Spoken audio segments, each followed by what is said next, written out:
What's up, everybody? It is finally that time of the year. We have been talking about it for weeks. We've been anticipating it. College football is back. We had some cupcake games, some warm-ups this past weekend, but we're back, baby. We've got football. So I am your co-host, Rusty Buckets with the Two Buck Sports Podcast. Welcome in. Glad y'all are here with us for what could be our most civil, friendly, and courteous episode we've done to date. Going to welcome in my co-host Drew. Drew, what do you think about tonight, man? Are we going to be pretty civil or what? Rusty, I'm just going to get this out of the way and give a big old screw you to you. So if you've been listening the last couple of weeks, 2 weeks ago, we spent our episode running down 6 teams from the SEC. Last week, we did 6 more teams from the SEC. And if you can do math better than Rusty, you will realize that tonight that leaves us with 2 teams. And it's the 2 teams in which gear that we are rocking right now. We will talk about my Ole Miss Rebels and his Mississippi State Bulldogs. And I hope you guys have enjoyed it. It's been a good run. And tonight, this will be it. This is it.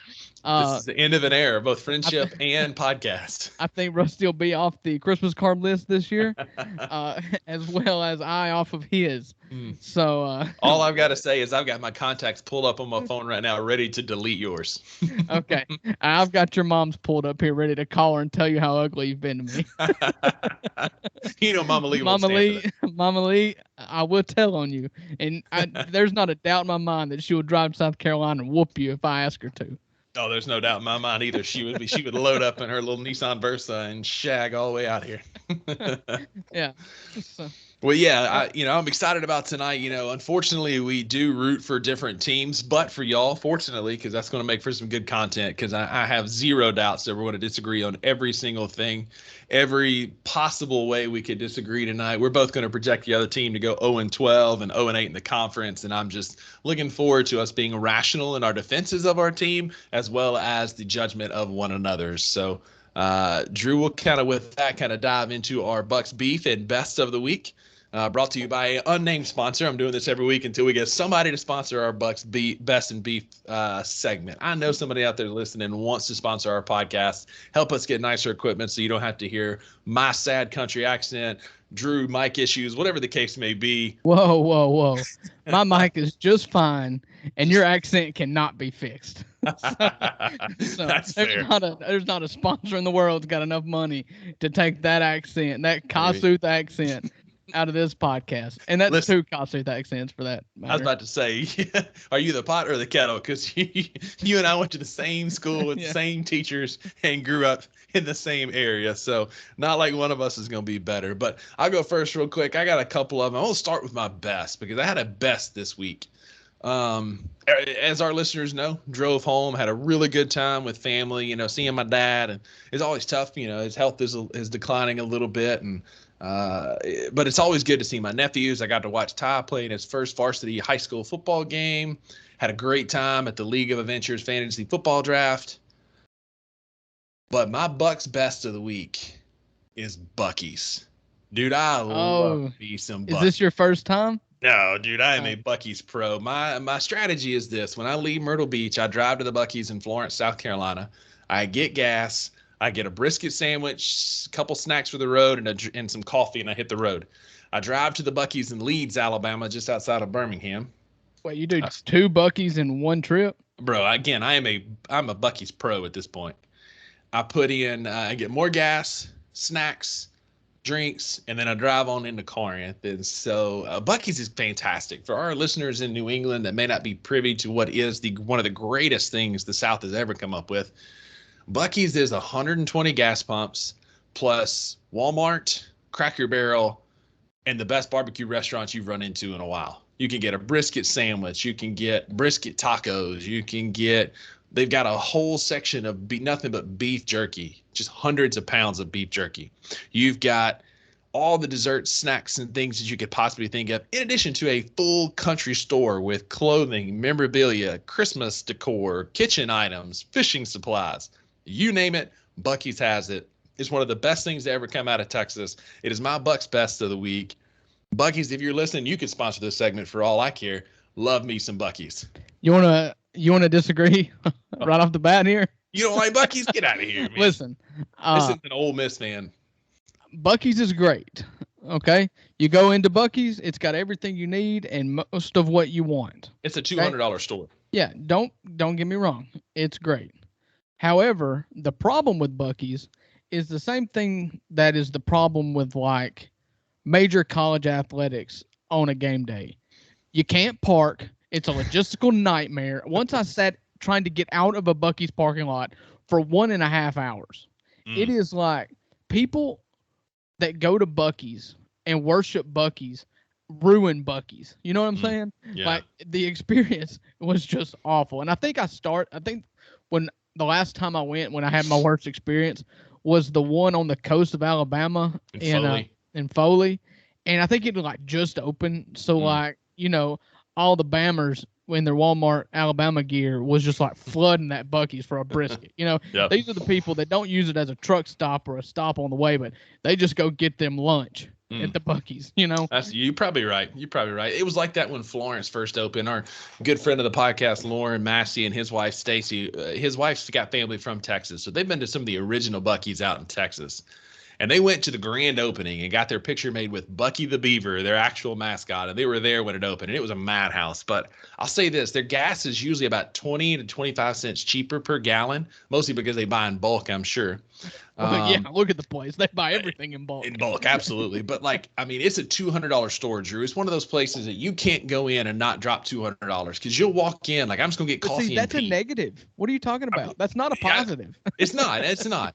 But I'll walk in to pee and get coffee, and I'll come out with a new blanket, a cutting board, some socks, like all this pack of beef jerky, the beaver nuggets, like the whole thing. Yeah, our friend Lauren, who was getting his second mention in this podcast already today, bought my daughter for her first birthday a Buc-ee's outfit. And so Haley went and got her, you know, when I get home from work, Haley's got her from daycare, and she ran up to me the other day, and she was in the Old Navy American flag tank top, you know, they sell every 4th of July, and Buc-ee's shorts. And I was like, if that's not the most patriotic thing I've ever seen in my life, I've never seen anything patriotic. Nothing screams Mississippi like Buc-ee's shorts and an Old Navy American flag t-shirt. Yeah. So, and what about your beef? Quick, yeah, my beef, man, is Swamp Kings. I just like, there was so much hype around it. I tried to warn you. I know, but like all it's been, it's an Urban Meyer puff piece. It's all about making him not look so bad. They leave out the fact that 41 players have been arrested. They don't talk about Riley Cooper, the racist. They don't talk about the Pouncey brothers driving around town, knocking people out.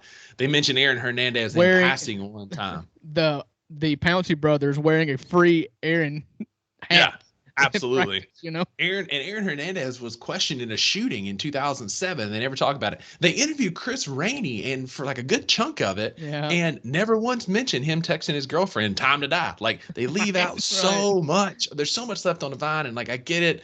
Maybe you want to be positive in this, but don't pick a controversial team and topic like the Florida Gators if you're not going to deep dive into what made them those teams. Tebow was great. Those teams were good football teams.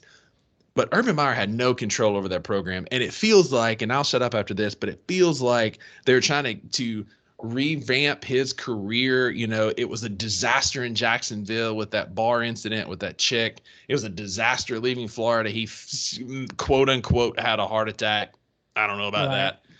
It's just a disaster. And this felt like a PR stunt to try to erase people's memories of that, make people think, oh, Urban's a good guy, so he can resurface at a job somewhere. I tell you what, I watched that and didn't think Urban was a good guy, you know. And so if this is a Urban puff piece, then he's a really bad dude. So I tried to warn you. Aside from just the lack of detail when it comes to the real scandals that surrounded the University of Florida from 2007 to 2009, a lot. It just the lack of details. It was just boring, you know. And it's a problem with documentaries. You know, if you're going to do a documentary on something, you know the story's there. You've got to tell the story, not everything else. But a lot of times when you do, these people will sign on to do documentaries, they will shape the narrative and the storyline around who they can get to support their stories. Mm-hmm. And so it's obvious that if they were to tell the full Aaron Hernandez story or really deep dive into that, they were not going to get Tebow to cooperate. No. They were not going to get Urban Meyer to cooperate. Nobody was going to talk. And so it's almost like in order to actually have a documentary, they had to tone it down and leave out parts so that they can get people to actually participate in the telling of this story. Which, from a football aspect, I disagree. I think it's a cool, like, from a football aspect, I remember those teams. They were good. They had some good players. Brandon Seiler was a good player. Brandon Spikes. Like, from a football documentary, it's not bad. But knowing the full story, it makes me not like it because I understand, like, what happened in that time, and they leave out so much. Yeah, it was the player that got arrested right before the SEC championship game, and Carlos Dunlap, he got a DUI. He was asleep in his car at a red light. Yeah, and so of course, what I remember about that is when Ole Miss stopped Tebow, and in the swamp that game, I remember jumping on top of my dad watching that at home because you knew it was one of those plays. You knew what was coming. It was 4th and 1. They were out of field goal range. They were down by 1. And you knew Tebow was coming in and going to ram it up your throat. And as soon as the ball was snapped, seemed like 4 Ole Miss defensive linemen were in the backfield, and I lost my mind. But that's if you're just going to talk about the football team and the successes and failures from 2007, 2009, that's like a 1-episode documentary. I mean, like they could. They didn't need 4 episodes to tell that story. And State beat them in that 2010. What ended up being Urban Meyer's last year, Dan Mullen's first year in Starkville. It was ended up Urban Meyer left after that. They didn't even touch that season. They left all that out, and it was an abysmal season. Again, and see, we were a bad Mississippi State. We were a bad state team that year, and went to Florida and beat them. That's another thing they left out is. One of the, if you're not going to get into like the nastiness of that team and the headlines that surrounded it, the year post Tebow would have been interesting to me because I don't remember much about that. And Tebow was such a cultural phenomenon that was so much bigger than college football, and he was such a polarizing figure for his stance on faith and his outspokenness about it. And it would have been really cool because we got to see, kind of how he meshed with Chris Leak, and then how he ultimately took over when Leak left. But the year after Tebow left was just left open, and Urban Meyer was still the coach. Not to mention, he tried to retire and came back a month later. He faked that heart attack, or had that heart attack during the SEC championship game. They talked him into coming back. He didn't have Dan Mullen. 2009 was Dan Mullen's first season in Starkville, my senior year. And then he had like a completely new coaching staff, and it just didn't work. It just showed how much Urban Meyer and Dan Mullen were co-authors of that offense. And that 2010 team was awful. Again, we were a terrible Mississippi State team and went down there and beat them 10-7. Vic Ballard, Chris Relf. When Chris Relf's your quarterback and you're beating teams, you're not. That's not a great thing. And so that 10 team would have been, I agree, a great episode. Next episode, just what happened in that last year, but they couldn't do that because it didn't reflect positively on Urban Meyer.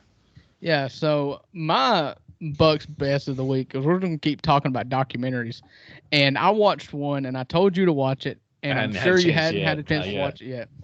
But everything that Swamp Kings was not, BS High on HBO, talking about the Bishop Sycamore High School scandal in 21 it made up for everything that Swamp Kings was not. It is the single best football documentary I may have ever seen.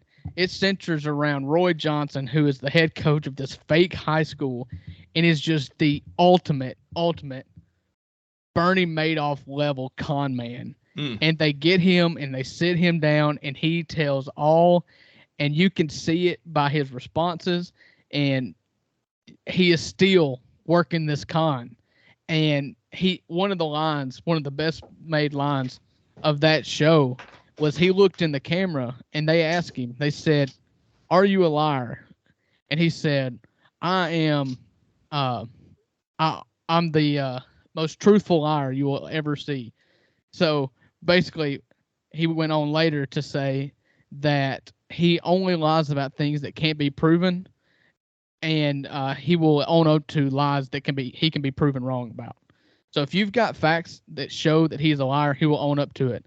But if you can't prove it, he will never own up to the stick. He will never own up to the lie that he has told.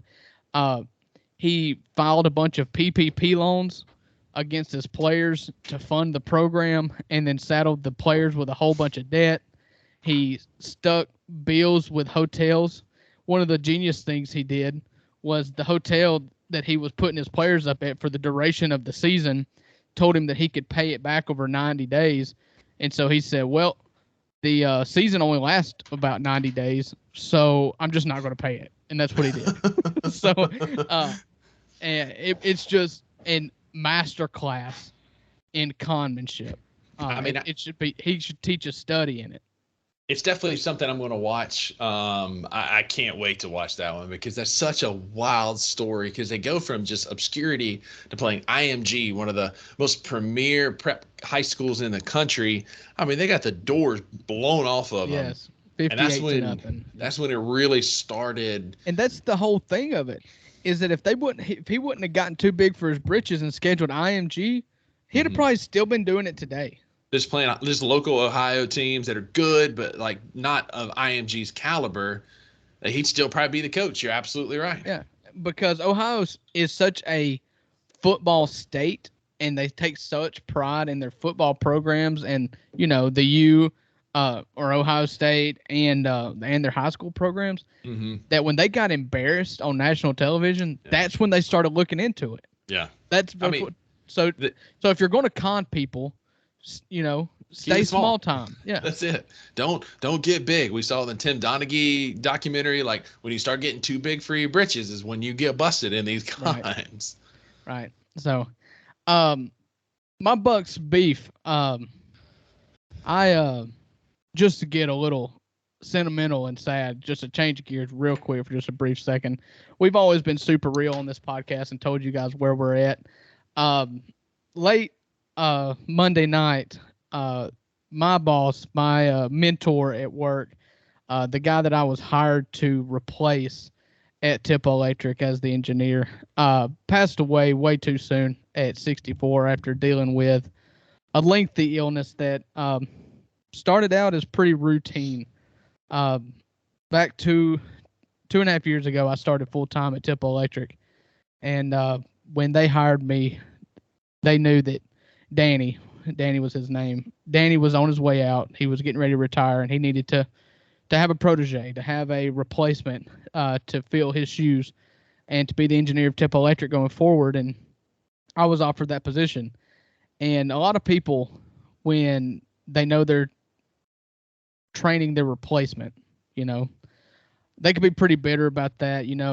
There's kind of an old way of thinking that's I'm going to teach you almost everything I know, but if I teach you everything I know, then you'll replace me, kind of thing. I can't teach you everything I know, or you'll make more money than me. Danny was not that. He truly treated me as an equal, he was Mr. Miyagi to me being Daniel's son. And he really, from the time that I got there, poured into me everything that he knew, which was way more than I could have ever absorbed in the amount of time that I got. And so after about 4 or 5 months of a prolonged illness, he passed away on Monday night or very early Tuesday morning. And it's got us all in a kind of a funk here. This podcast helps. Getting to talk with my best friend about football always helps. But being around the office the last couple of days has been kind of hard because you miss him, and he grew to be so much more than just a mentor at work. The guy that, he wasn't just like my boss, or he wasn't, just the guy that's training me, but he became very friendly. He became a friend, as close of a friend that I could be to a 64-year-old man with grandkids, Yeah. He helped me fix a washing machine. He helped me rewire my basement when we were doing a remodel. He's helped me move furniture. He would always ask me about my wife and children, and was always very curious to see how everybody was doing, and especially with the whole process of fostering children. He just meant the world to me, and I'm very, very sad he's gone. And so just wanted to that's my beef for the week. There's no real way to I'm not a professional podcaster. I'm not going to be able to make a silky exit out of this. Just going to miss the fella. And that's my beef for this week. Well, listen, on the Two Buck Sports Podcast, we recognize great men and great people in our lives. You know, our first episode was dedicated to our good buddy Keith, who passed away from brain cancer. So tonight's episode in State Ole Miss, apparently Danny was a big State fan. So tonight is for you, sir. Hail State from me. I know Drew can't say that, but we'll raise our glass to Danny for tonight. Yeah. So to you, buddy. Oh, we were joking in the warehouse because he was always. I'm vastly outnumbered within the engineering community, but even like at our warehouse, it's the everyman kind of guy, blue collar folks that are at the warehouse with me, and they all skew Mississippi State except for a few of them who had good parents. And blue collar team, man. Yeah, and I was kind of joking today. They'd made his funeral arrangements, and his funeral is Saturday at 11 o'clock. And I said, that's just like Danny. Stick it to me one more time. Make me miss the opening kickoff of the Ole Miss game. That's exactly what he would have wanted to do. Yeah, because the only game that matters on Saturday, and Danny would agree, kicks off at 3 p.m. Central, 4 p.m. Eastern. So he wants to make sure the good people are home to watch their Bulldogs take on Southeastern Louisiana. Yeah. So, all right. Yeah, but Danny. Michigan. All right.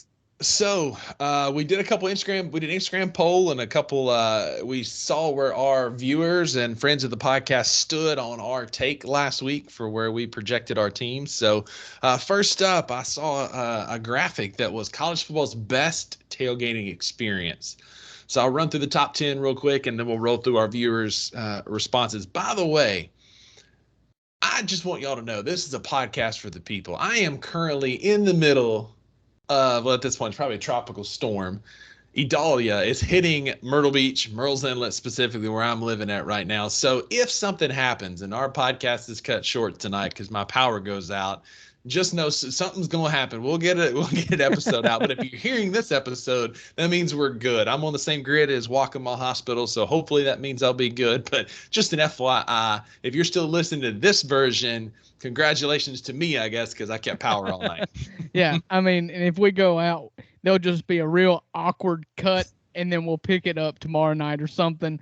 We're not professional podcasters. We're also not professional sound engineers, so it will not be seamless, but we will have two halves if we have to. When you have a physical therapist that graduated high school at Kossuth, college at Mississippi State, as your sound engineer, there's a good chance it's going to be a redneck podcast. and I am an engineer as a graduate from Mississippi State, but the wrong kind. I'm a former rock and roll star. Yeah. And an engineer, but not a sound engineer. That's it. You're on the stage, man. You were making the ladies swoon, not making the sounds better. No. I was responsible for my 4 strings, and that's it. All right. The top 10, according to I forget where I got this. Anyway, shout out to BBB. I saw a graphic, and the graphic had Ole Miss at number 1. So if you're not using that one, then you're using the wrong one. That's the one that I posted to our story. Number 1 was Ole Miss. Number 2 is South Carolina. 3, West Virginia. 4, LSU. 5, Wisconsin. 6, Iowa State. 7, your Mississippi State Bulldogs. Number 8, Georgia. 9, Nebraska. 10, Tennessee Volunteers. So that's your top 10 tailgating experiences in college football. Yeah, so that's a garbage list. Number 1's right, obviously. Mississippi State's too low. LSU's way too low. Wait, too low? I agree. Mississippi State's too low. Yeah, that's what I said. Oh, okay. That's what I said. That's not what you said in our comments. Okay. Oh, yeah, I was just being a jerk. I'm about to say, man, because I had this whole montage. I'm going to get fired up about the junction here. That's exactly why I said it. Well, it worked. I've been stewing on this ever since I saw that pop up. Mississippi State is too low. Yeah. LSU is too low. Yeah. The only thing I can tell you, because I obviously have not been, I don't think I've been to a away college, like a true away college football game. I've only been to bowl games and games in Oxford. Yep. I have something to say about this list, but go ahead. Yeah. So just from my opinion, just from, I only know what I hear and what I see. I've never heard a single thing about the tailgate atmosphere at South Carolina or West Virginia. And they're 2 and 3. I actually have firsthand knowledge of both of those. I have been to Ole Miss, South Carolina, West Virginia, LSU, obviously Mississippi State, and Tennessee. Can confirm South Carolina is way too high. Their in-stadium experience, fantastic. It's great. Right. But tailgating, I wasn't super impressed with. Like, we went to a brewery, kind of knocked around town a little bit. Just wasn't really all that impressed with it. There were little pockets here and there, but not the number two. You can't make in-game experience. No. You can't bake that into the score for tailgating experience. No. Ole Miss's in-game experience is pretty poor, right, compared to the top tier. Absolutely. Yeah. I'll agree. But tailgating is elite, top-notch, number one, period. Tailgating at the Grove, absolutely the top 1 or 2 experiences in college football. I haven't experienced anything else. I've been to the Grove. So for me, it is number 1. It's a great, great experience. I think Mississippi State's the top 3 or 4. The Junction is a phenomenal college football experience. It's a great place to tailgate. The dog walk, the food, the crawfish bowls, everything is fantastic. Yeah. It's great. West Virginia is the top 3 or 4 experience. Those Mountaineers love their football. It is wild. They are belligerently drunk by 11 o'clock in the morning just for Pat White to go for about 3:30 on you. And just a great college football experience. I love my time in Morgantown. It was awesome. LSU, same. I imagine Wisconsin probably is too, since they're one of the top beer drinkers. They're one of the top 2 or 3 party schools in the country. They're going to party hard. And Neyland Stadium, same thing, man. Between the Vol Navy, between the students, that was an elite game day experience. And like Mississippi State, 10. They need to be up higher. They need to be up higher. That's what I'm saying. Like, they're definitely probably top 7, maybe top 5. Elite college football experience. They were passionate. There was a ton of food. They were feeding us as we were coming through. Like, it was great. It was a great experience. Right. And then Tennessee turned out and kicked our butt. But I'll say this: I've never been more annoyed at a college football fan base, because I've been to Arkansas. Cowbells? No. Oh. Then Rocky Top. So I've seen Ole Miss play Tennessee at home. And even on the road, that band plays Rocky Top 1,000 times. Imagine being in Neyland. Dude, hot take. It's a top 3 fight song in football. Oh, I'm going to agree. I'm going to agree. So I hate Tennessee, but they played after every first down. They played after every touchdown. Then they have this pep band that pops up over here in this corner. Then they're over here in this corner. And then they're down here. And they play the chorus. Like, I promise you, dude, if we heard that chorus once. It's just the number. It's the sheer quantity. That's it. In which they play it. If I heard it once, I heard it 71 times that night. And maybe we should have stopped them more. I give you that. And I'll be honest with you. I watched Ole Miss beat the brakes off of them. It was the Dexter McCluster game when Lane was the coach at Tennessee, and Dexter went for 400 yards or whatever. And they still never stopped playing that song and just getting drugged. So they're committed to the bit, so I appreciate that. But even as a Vols fan, if you were to be getting beat like that, I wouldn't even want to hear, just stop. Just please stop. Well, this was the Crooms last year. This was 2008. We went to Neyland, and they beat us like 31-14, and they played it all night long. And Neyland is built in the perfect shape of a bowl, that all that noise comes straight down. There's no getting out. It just comes straight down to the field. You can't hear anything. All you can hear is Rocky Top. And I'll say this. You're right about You know what else comes straight down at Neyland Stadium? Golf balls and mustard. Golf balls and mustard. I was about to say it. Yes. I'll say this. Tennessee's hype video this year, they did a slow version of Rocky Top. Have you seen that? No, I haven't. I'll see if I can find it and post it to our Instagram. No, we're not polluting our Instagram. No. Do that on your personal Twitter. Elite. At RC Witten 22. And I didn't come from that. The only thing I posted was it's an elite hype video, man, just with this haunting female version of Rocky Top, showing some highlights from last year. Elite hype video. Elite. But our listeners said, I just asked, what's your thoughts on this list? And my moronic co-host here said Mississippi State is too high. I'm glad you have seen a better way and reneged on that statement. I went to college there I spent, I guess it was 5 semesters. It's what it took to get my degree. I only went to the Junction one time, and it was with you. Oh, yeah, for the LSU game. I only went to one game. And it made me very happy that LSU just beat the brakes off of you guys. Well, no, it was 16-13 at halftime. Don't tell me what it was at the half. That's not a close game. That was the 09 team. Yeah, I took Keith, our good buddy, down there, and we met Drew at his little duplex. Is that what you were in? It was a house with an apartment out back. That's what it was. That's what it was. And we tailgated, had a great time tailgating, and then the game happened. So anyway, one of our listeners, Debbie Ware, said season 4, episode 9 of the Gilmore Girls. I had to look that up. Not familiar with said thing. Yeah. The next episode I watch of the Gilmore Girls will be the first. Yeah. it is the Harvard-Yale football game. Can't confirm or deny whether that's good tailgating experience, but I feel like it would be. But I mean, sure. But if you're just going to say it's one game a year, then you can't be in the top 10. Mm-mm. Like, one game is different than a full season experience. One game a year, it's the cocktail party. No. You know, but that doesn't count for the rest, as a whole season. Yeah. Anyway, moving right along. Kayla Helms, my coworker, is a graduate of Virginia Tech High School. And so she asked why Virginia Tech isn't on this list. Ask yourself that. Exactly. It's Virginia Tech. What else do we need to say? Hokie High. Great in-game experience, but nobody's ever heard of the tailgate experience outside of Blacksburg, Virginia. I mean, that's it. But Enter Sandman is an elite entrance. It's fantastic. Great. But 10 out of 10. Absolutely. I can't confirm or deny about the tailgating experience. Cousin Kirk, one of the big fans of the podcast, just said, Sounds about right. That's about right. And then finally, Amy Roach Smith, another friend of the podcast, friend of mine from back home. She Golden said, Bear. She said HYDR, and we all know what that stands for. Yeah. That means she's a Rev. She's good people. She's a rebel. Her mama was my kindergarten teacher at Oakland Baptist Church. Same, and she got me in trouble one time. I didn't get myself in trouble. She told Mama Lee about me talking and getting put in timeout at the fire department downtown Corinth, Mississippi. And I was mad at her for a while. I remember she leaned in Mama's little car and said, Rusty had to be put in timeout today because he wouldn't stop talking. And I know our listeners are surprised by that, but I'll always remember that, Mama Vicky. Yeah. So. Anyway.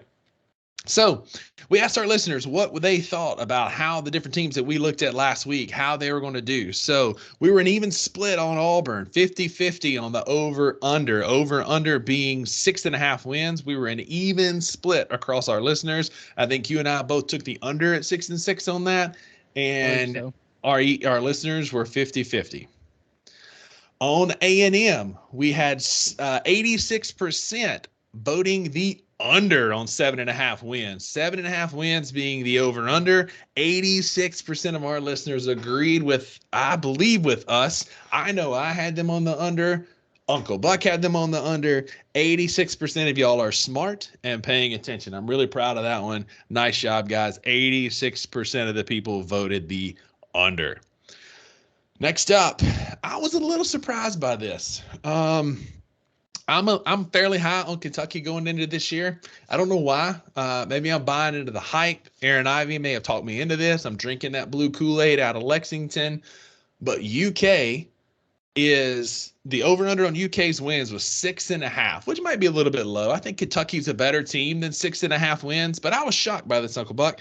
Of our listeners, the over-under being 6.5 on Kentucky, we both took the over. We're both high on Kentucky. Rightfully so.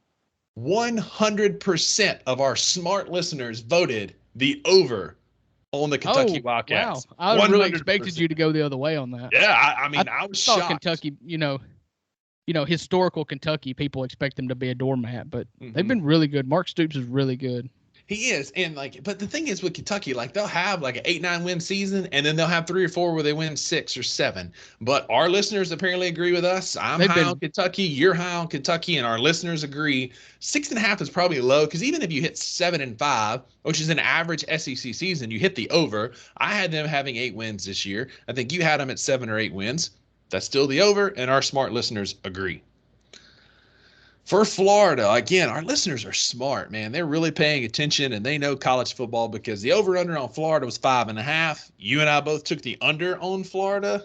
Yes. Our listeners took the under on Florida, with 60% of the voters voting the under on the Florida Gators to finish at under 5.5 wins. I think that was 5 wins, and that's it. That had to have been these polls. That's 500 people that's voting on these. Right? Absolutely. I mean, these are international polls. Absolutely. Yeah. We haven't talked about our folks from was it Belgium yet? Belgium.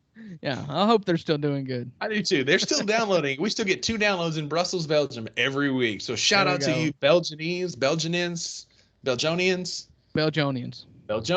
Shout out to y'all for still keeping up with the 2 Buck Sports podcast. Last two, our faithful listeners voted 60% on the under on Missouri. And I think we both had Missouri at the under. I think 5 and 6 wins is what we had taken. There, our listeners voted 60% on the under. And hapless Vanderbilt, who struggled with Hawaii this past week. It was just a snooze fest. Did you watch any of that game? You kidding me? It was Vanderbilt in Hawaii, and there was a weather delay. No, I didn't watch any of it. And the scoreboard was held up by a crane. Yeah. That's just funny. I know you are a big Steve Robertson fan of the Boneyard Podcast. I was listening to him today, and hate him.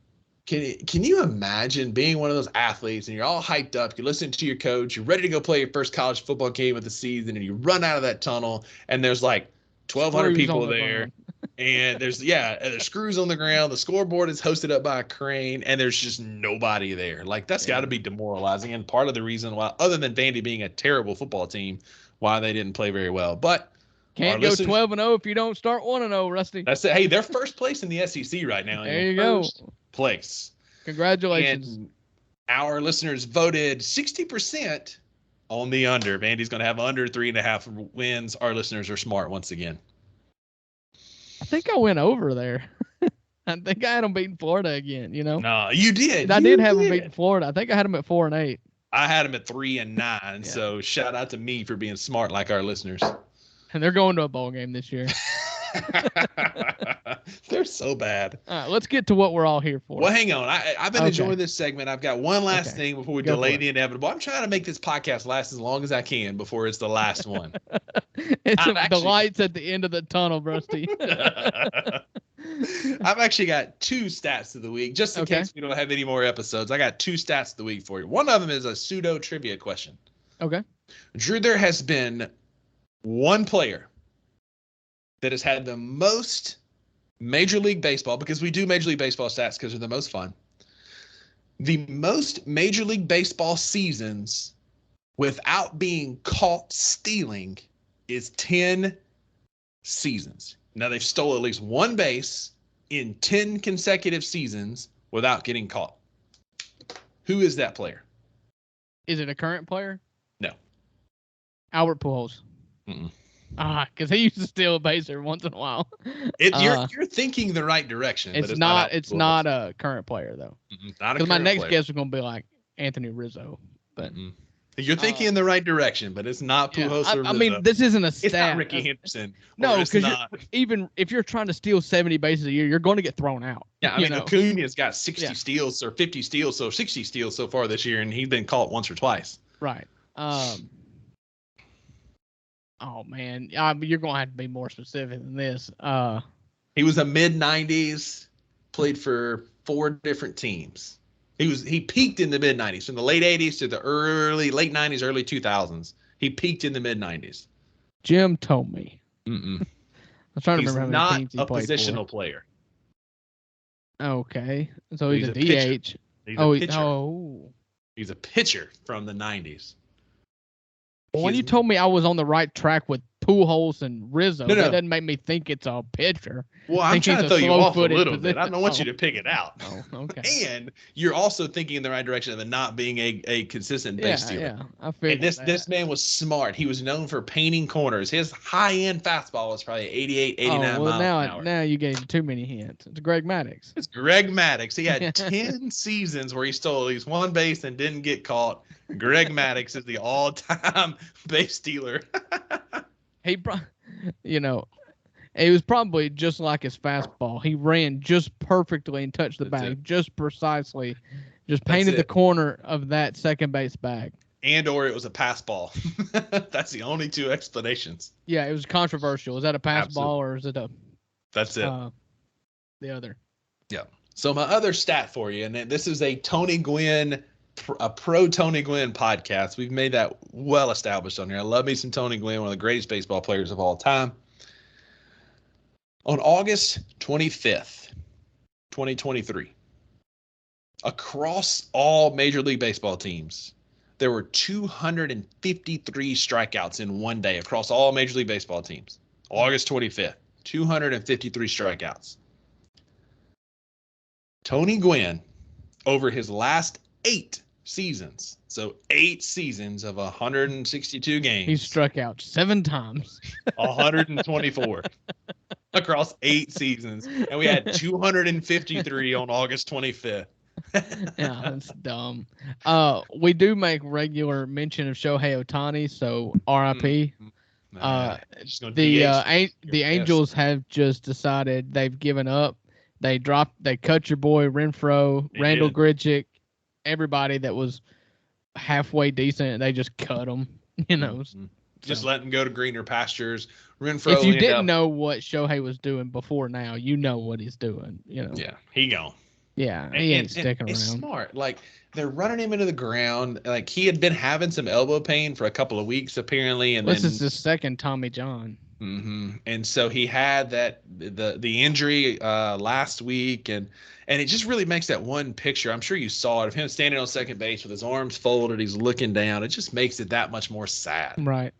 Because he knew at that point that his UCL was gone. He's facing the second Tommy John. But shout out to the Cincinnati Reds and Elly De La Cruz. Did you see what they did this week? No. He was on second base. He got a single and moved over on a walk, and they were making a pitching change in Cincinnati. And all the infielders, instead of going to the pitching mound, they all come to second base where Shohei is. And Elly De La Cruz walks up and like pokes him in the arm and then pinches him to see if he's real. Yeah, it was funny. No. So speedy recovery to Shohei Ohtani. Hope you get well quickly. And don't go to the Dodgers or the Yankees. A lot of people are saying Seattle, man, simply because like West the Ichiro Coast. connection. It's West Coast. Like it's a great place. They're a young team. They're only up and coming. Julio Rodriguez obviously is a good player. Again, for the betterment of baseball, Shohei, I know you listen to this show through your translator. Central Time Zone or East. Yeah, that's it. A, Central Time Zone. B, don't go to the Dodgers or the Yankees. I mean, don't be a Yankee. Everybody loves you. Don't go to the Yankees. We put it off long enough. The time has come. You got your notes? To deep dive in. I've got. Where do you want to start? Do you want to start with those Ole Miss Black Bear Rebel Land Sharks, or do you want to start with Mississippi State Bulldogs? It matters not to me. You want to rock, paper, scissors for it? All right, rock, paper, scissors. All right, ready? Rock, paper, scissors. But if you win, you decide if you go first or second. All right, sounds good. All right, we'll ready? go rock, paper, scissors, shoot. We'll announce our winners to our podcast.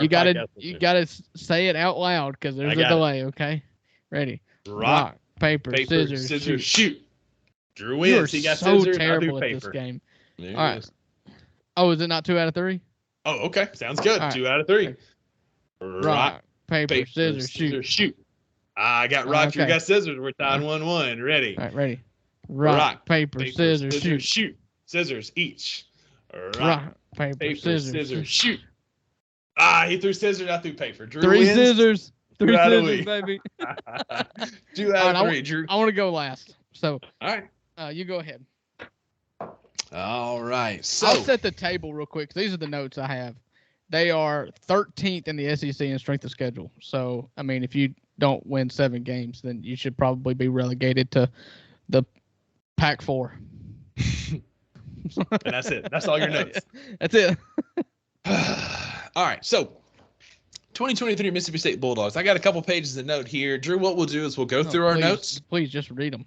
And then we'll finish with the Mississippi State schedule. I'll say what I think is going to happen. You say what you think is going to happen. Then we'll shift gears to the Rebel Black Bears. All right. So 2023 Mississippi State Bulldogs are returning 11 starters from a 9-4 team last year. 7 on offense, 4.5 on defense. We had a returning. You have a little person? No, we don't have any Drew Gans on our team. Oh, well. I got to represent my own.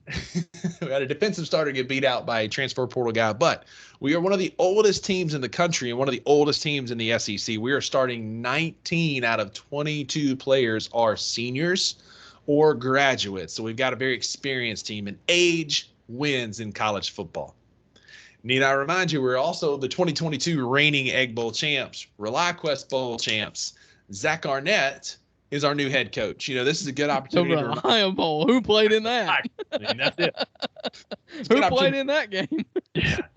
To remind our listeners of the tragedy that befell the great Mississippi State University last year in losing one Mike Leach. You know, RIP to coach. It's sad to see him go. I know they've got a pretty cool, should be a pretty cool tribute to him planned for before the game on Saturday. So looking forward to seeing that from afar. But RIP, coach, you will definitely be missed in all of college football. But Zach Arnett is the only current undefeated all-time SEC head football coach. What's his record, Rusty? I don't know. You can't win them all if you don't win the first one. So he's got some experience as an SEC coordinator, but this is his first season as the head coach. He brought in Kevin Barbary from Appalachian State University from the Fun Belt to be the new OC because Coach Leach ran that last year as the head coach. You know, it's been funny to see so far from the pundits and haters of the great Mississippi State University that first of it was last year, the air raid doesn't work in the SEC. It's not working. It's not catching a hold. Mike Leach needs to make a change. To where now we've swung the pendulum and saying Mississippi State can't win without the air raid. They won't be the same without Mike Leach and his air raid. So which one is it? Can I comment on that? Sure, go ahead. I mean, there's no proof. I mean, sure, you can't win without Mike Leach in the air raid, and he doesn't run the air raid. So both can be true. But the problem with that is that if he's not running the air raid, his players are still picked and recruited. He's recruited these players that are made and selected to run that offense. And, you know, I mean, you can go ahead, but that's just that's my thoughts on it. You know, at one point we were talking about, remember when Brett Bielema left and Chad Morris came in, and Chad Morris wanted to run the spread with Brett Bielema's 500-pound offensive lineman. Yes, that's the reason. That's the reasoning there. Yeah, but enter Kevin Barbary, who runs a hybrid program. We brought in a couple tight ends from the transfer portal because we didn't really have a tight end under Coach Leach. He never really ran one. Brought in Rylan George. He's going to be the tight end one. He was in that stacked tight end room that featured Darnell Washington, Eric Gilbert, RIP, who got arrested again. Did you see that for breaking into a vape shop? Literally breaking in with a rock. And kicking in the door, breaking in with a rock. One of the most talented players in all of college football. And it's just a sad story. Anyway, Rylan George comes over. Isn't that sad though? I mean, he broke into a vape shop. I mean, at some point I mean, like, sure, he's lost his way and whatnot, but he's a grown man. Right. Yeah. Anyway, Rylan George comes over from Georgia. He's going to be our tight end one. We brought in a tight end who we had originally recruited out of high school as a 3, borderline 4-star. Went to TCU. He's back as a grad transfer. Kevin Barbary's offensive system will work with the talent that we have. And then plus you have Will Rogers. Will Rogers, all he's done is just throw for 1,000,000 yards. And part of that is under the air raid. I get that.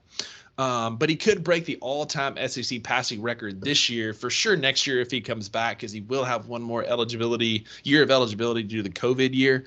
But he's just a leader. He's a winner. He's competitive.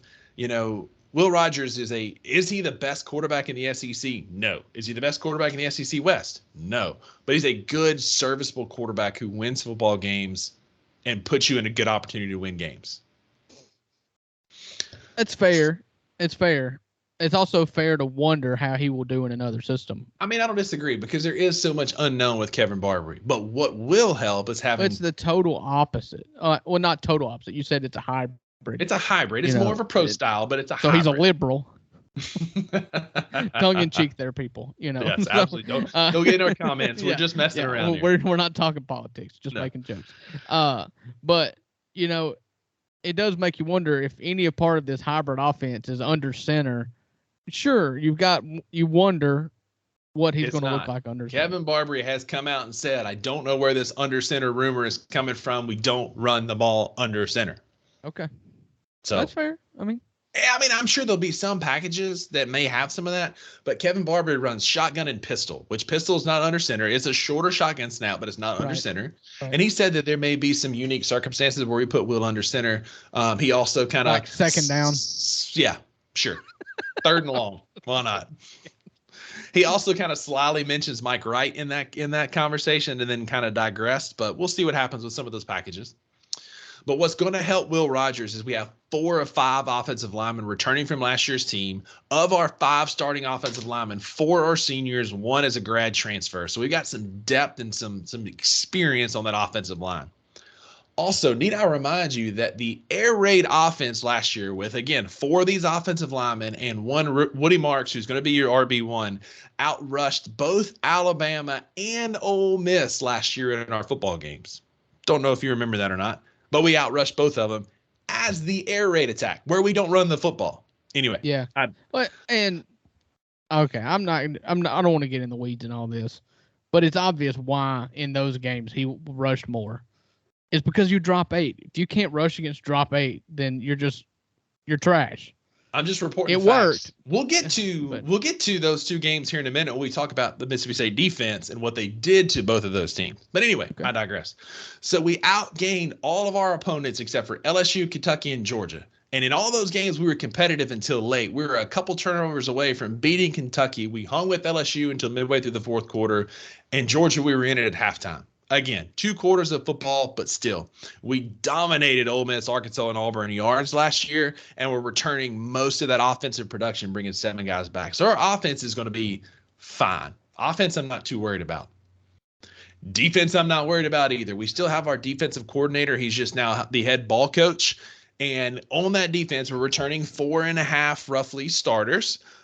We brought in some transfers. We also have a freshman in Isaac Smith who will be our starting safety by the end of the year and is just a ball hawk from Itawamba High School, one of our rival high schools that Kossuth played back when I was there.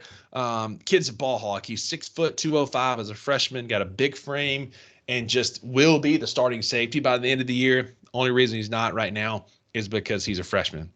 DeCamerion Richardson's back at cornerback, but I'll give you this. Our secondary is where we're going to have the most questions. That's where the most issues lie. But what's going to help that is our defensive line.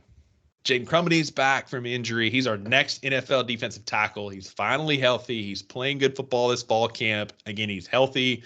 We have Nathan Pickering up front, who's a 4-year starter, returning the SEC's top 2 returning tacklers from last year. And Nathan Watson was number 1, Jet Johnson number 2 by 1 tackle. And you made a comment at the end of the season when I mentioned they were coming back that, they're coming back for a reason. Some dudes are just great college football players. See Tim Tebow, see Dexter McCluster. There's some dudes that just peak in college, and that may be these guys. But that doesn't mean that they're not workhorses and absolute studs right now in college. Again, Johnson has been there for like 8 years. He has, from Somebody Tupelo check High his School. Birth certificate. He's got the one that says I am 12. I am 12. Yeah. But I'll start winding down. Our defense we held 10 out of 13 opponents last year to under their season average in yards, including Ole Miss's vaunted rushing attack, who had just maybe the week or two prior rushed for 480 something yards on Arkansas, held them to 78 yards on 39 carries. We held Illinois in the bowl game to 28 yards on 22 carries, and we're returning the vast majority of our front 7 that's going to be there to help stop that run again this year. Our defense will be very good. It's still Arnett's scheme again this year. We recruited players that fit that 3-3-5 kind of hybrid defense that he runs. Defense is going to be elite this year. I'll wind down with this before we get into our schedule and our picks. I'm passionate about this. I'm fired up because it's obvious that the pundits and the national news media didn't know Homer when it came to Mississippi State. Here's why I'll tell you that. We have 8 home games for the first time in university history. Never in our 100+ years of football have we ever had 8 home games like we have this year. We have 4 winnable road games. We play at South Carolina, at Arkansas, Auburn, and A&M. Those are all winnable games. Will we win all of them? Absolutely not. I don't think so, but they are winnable games. Our non-conference slate is one of the easiest we've had previously, with an FCS opponent, Arizona, Western Michigan, and Southern Miss. A very winnable non-conference game. We get Alabama and LSU at home. Do I think we'll beat them? Probably not. I like to talk a little crap last week when I was talking about Alabama and LSU, but I think we could upset Alabama. But do I think we do? Absolutely not. But we are better than Arkansas. We are better than Auburn. We should be better than USC. But those will be challenging games on the road. You look at our schedule, Kentucky and State. The home team is the home team is 5-0 in the last 10 games. So whoever's at home wins that game, and we're at home against Kentucky. So the last time Mississippi State was winless in the SEC, like I've seen us projected twice, was 1988. You're telling me that this team with 19 seniors out of 22 is the worst Mississippi State team in 35 years. The last time we won less than 3 SEC games was 2011. So you're telling me this is the worst Mississippi State team since that Dan Mullen early team 12 years ago. The last time we won less than 6 total games outside of the COVID year, which was a weird year anyway, was 2009, Dan Mullen's first year. So you're telling me this is the worst Mississippi State team in 14 years? Absolutely not. It tells me you didn't do your homework on our schedule, what we have coming back, and I question your knowledge about college football. This team has too much veteran leadership and experience to be that bad. We're eager to honor Coach Leach while turning a new page for Zach Arnett. And if you see a team that goes 0-8 in the SEC, sir, I need your credentials because that is an awful, awful take. Anyway, again, I'm passionate about this. I'm fired up about this. The more research I did for this podcast, getting ready for the season, I'm fired up and ready to play Southeastern Louisiana on Saturday at 3 o'clock Central. Bam. Yeah. I hope you are psyched to play Southeastern Louisiana. Just ready to get it started, man. Yeah. You know, it's always easy to get hyped. I'm hyped now, too. I did a little research. I looked at my own team, looked at my own players, listened to my own people talk about Ole Miss sports. It's easy to get hyped. And I'm not blaming you for getting hyped. But I got a question about that. Before okay, you say anything, let me finish. You've got an easy schedule. That works for you. Like you said, we have a great schedule. 8 games at home. The 4 games on the road is South Carolina, Arkansas, Auburn, and A&M. All winnable games. That's the 4 easiest SEC games you have. We could absolutely win all 4 of those games. Right. So we'll get into wins and losses and whatnot. I'll say this.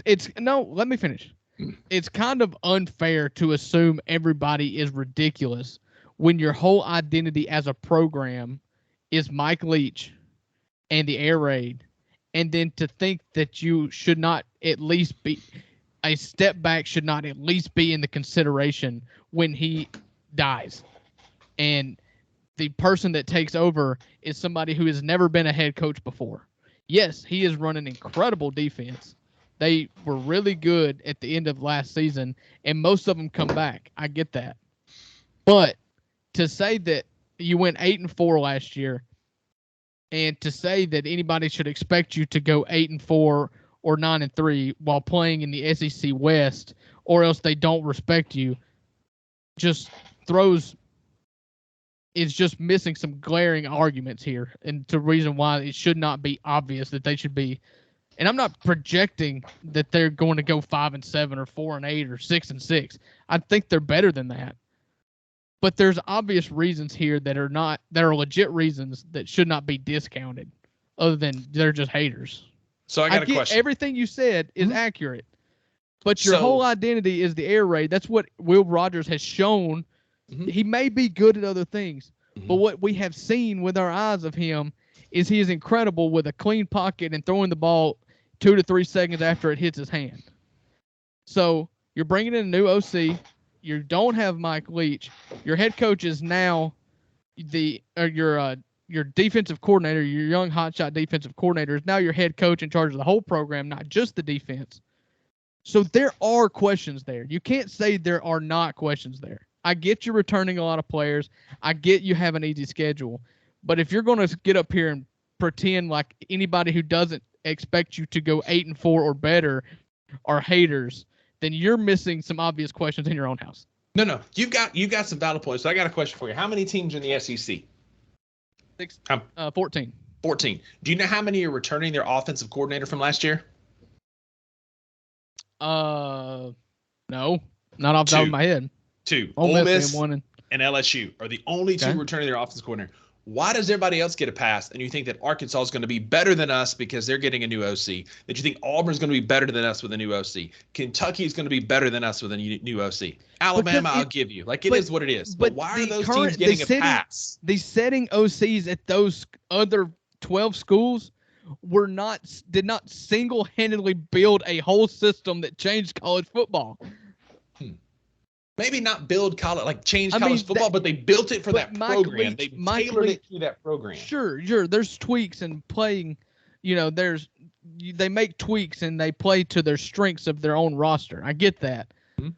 But Mike Leach is notoriously I'm running the air raid. It works. I'll make it work wherever I go. I don't care what kind of players I get. We're running the same system. Mm-hmm. That is Mike Leach. You can't say that it's not. And so You're absolutely right. To not only lose him, it's not just losing him, because if they would have filled him in with, say, Cliff Kingsbury, just call it a disciple of Mike Leach, nobody would really mark the offense down as such a question mark if you're filling it in with somebody of the same ilk, of the same system, because that's the system that they ran. Mm-hmm. However, so you take that you lose Leach, but it's also that you've got an unproven head coach that is a defensive coordinator.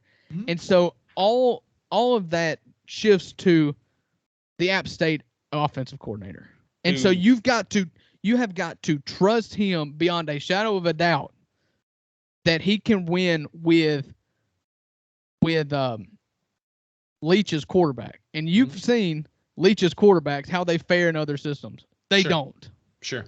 So it's not irresponsible for me to think that Will Rogers is going to take a step back this year, because I have yet to see anybody that come out of Leach's system and do any better than Gardner Minshew as a backup in the NFL. I'll say this. It may not be an NFL quarterback. And he has not got the arm talent that a lot of those Leach quarterbacks has. He's efficient, he's accurate, but he does not have that arm talent. I get it if you're running Leach's system. If you're running Leach's system, that's all you need. If you don't turn the football over in any system, you're still going to win a whole bunch of football games, especially when you have athletes. I know, but Leach's system prevented turnovers. Sure. You're running 5 receivers on short routes. It's all timing. That's why Leach's system, when you were in his system for more than 1 year, you were a Heisman finalist. Mm-hmm. Because once you figure it out, get good at it, you're unstoppable in the passing game only. Because it's all timing and it's all accuracy. I'm so glad you said that, because you're going to help me prove my next point. Now you have to factor in the running game.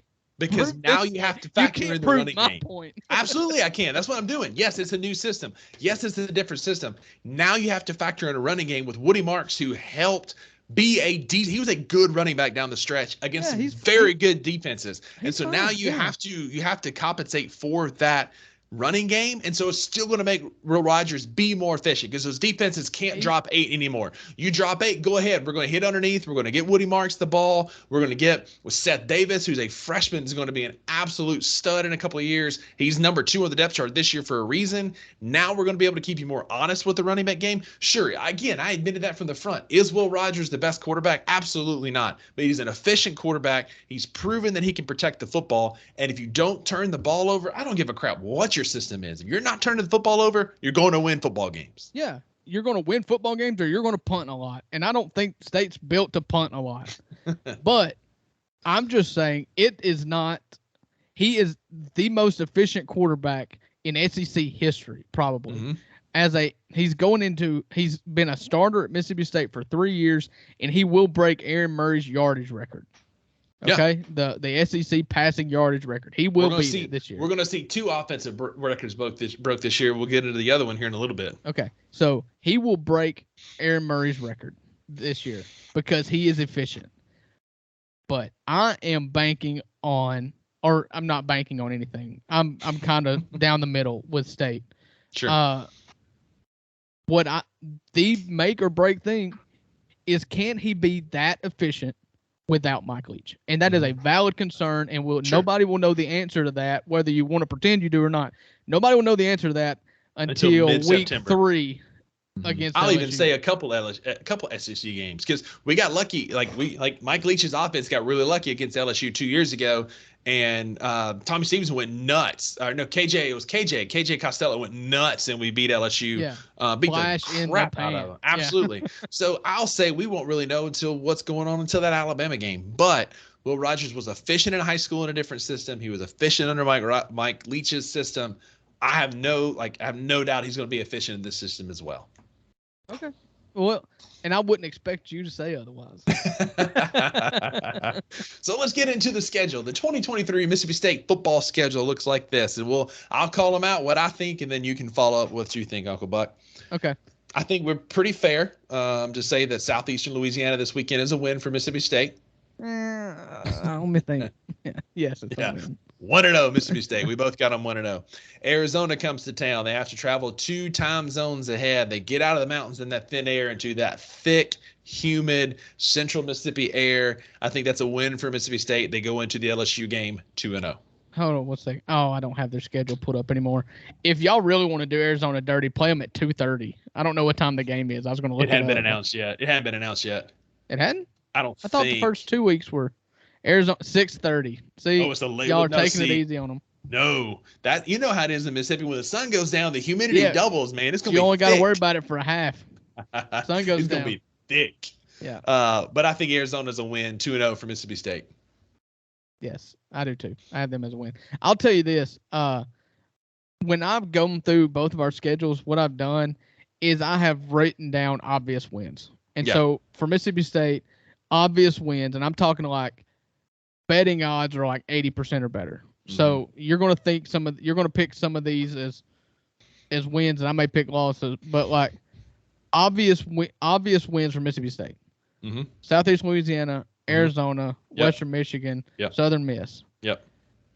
That's all I've got. The rest of the games, LSU or SEC games, basically. Okay, that's fair. That's fair. You know, I think there's an obvious win because I see Mississippi State as a middle of the road SEC team. I don't see them going 10-2. I don't see them going 2-10.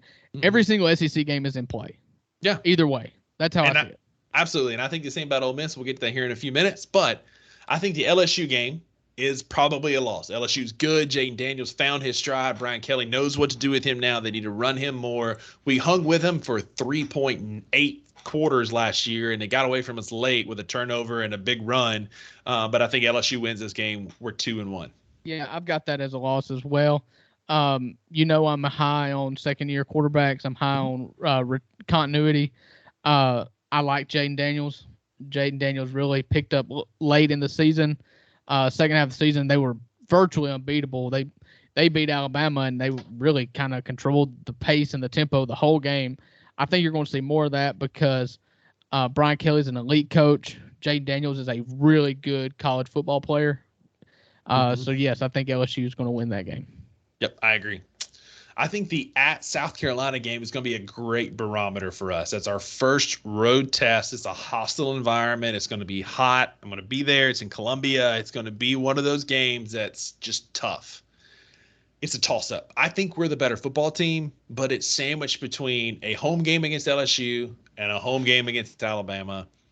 I'm actually picking this as a loss for Mississippi State. I know I had said when we talked about South Carolina that we were going to beat them. I think we lose that game. Well, I mean, I'm pretty shocked about that. Yeah, you've kind of left me a little speechless there. South Carolina ended the season very well. They beat Tennessee. They beat South Carolina. They went to a bowl game, won that one. I can't remember what it was at. That's right, Clemson. So, I mean, they beat Clemson, not in the bowl game. No, you said they beat South Carolina. They beat Clemson and then went to the bowl game. I'm sorry. I thought you were filling in the blank for the bowl game. So they beat Tennessee and then Clemson, and then they won their bowl game. I can't remember who they won the Dukes Mayo Bowl against. No. They went a decent one. They were at the Gator Bowl, and they had it won until the final 2 minutes, and they lost to Notre Dame by a touchdown. Oh, okay. At the very, very end. So my point still stands. They finished the season hot. With a end of the fourth quarter loss to Notre Dame in a ball game. To me, I like the continuity. As they are, but I'm not either, which makes me think I should be picking State. And so that's what I'll do. I'll pick State because I honestly think you've only got 4 road games this year. I think, I don't know, to make it work, I'm gonna put that down as a win for Mississippi State. Yeah. I mean, I'll be honest with you. The reason why I did that is because you picked them to lose, you idiot. My plan is working. My plan is working. Yeah, I'm just glad that you picked them to lose. So. Well, that's all right. Next week's Alabama at home. I think that we historically play Alabama well at home. Last year was the first time we've ever went to Tuscaloosa in my recollection and played them well. We held them to their lowest yardage output of the season. They had a couple weird touchdowns. They had a couple short fields due to offensive turnovers and blunders that we won't get into on this podcast because we would have last year. Blunders. Yes. So anyway, hung with them. Everybody, the people called in the game, the pundits the next week said it was the most competitive 30-3 game that there's ever been, which is wild to say. Think about that for a minute. What a stupid thing to say. We beat them That everywhere. sounds like the something scoreboard. Steve Robertson would say. No. I'm telling you, Boneyard folks, if we could play them again, we'd beat them. They only had us by 27 points, and if we played one more quarter, we'd have won. It was Joe Tessitore. Joe Tessitore called that game and said that was the most competitive 30-3 game I've ever seen. Alabama comes to Starkville this year. We haven't beat Alabama since 2007. Oh my God. And we don't beat them this year. Alabama wins that game. Mississippi State sitting at 2 and 4. Yeah, 2 and 3. I got them at 2 and 3. Mm-hmm. Yeah, 2 and 3. I have them at 3 and 3.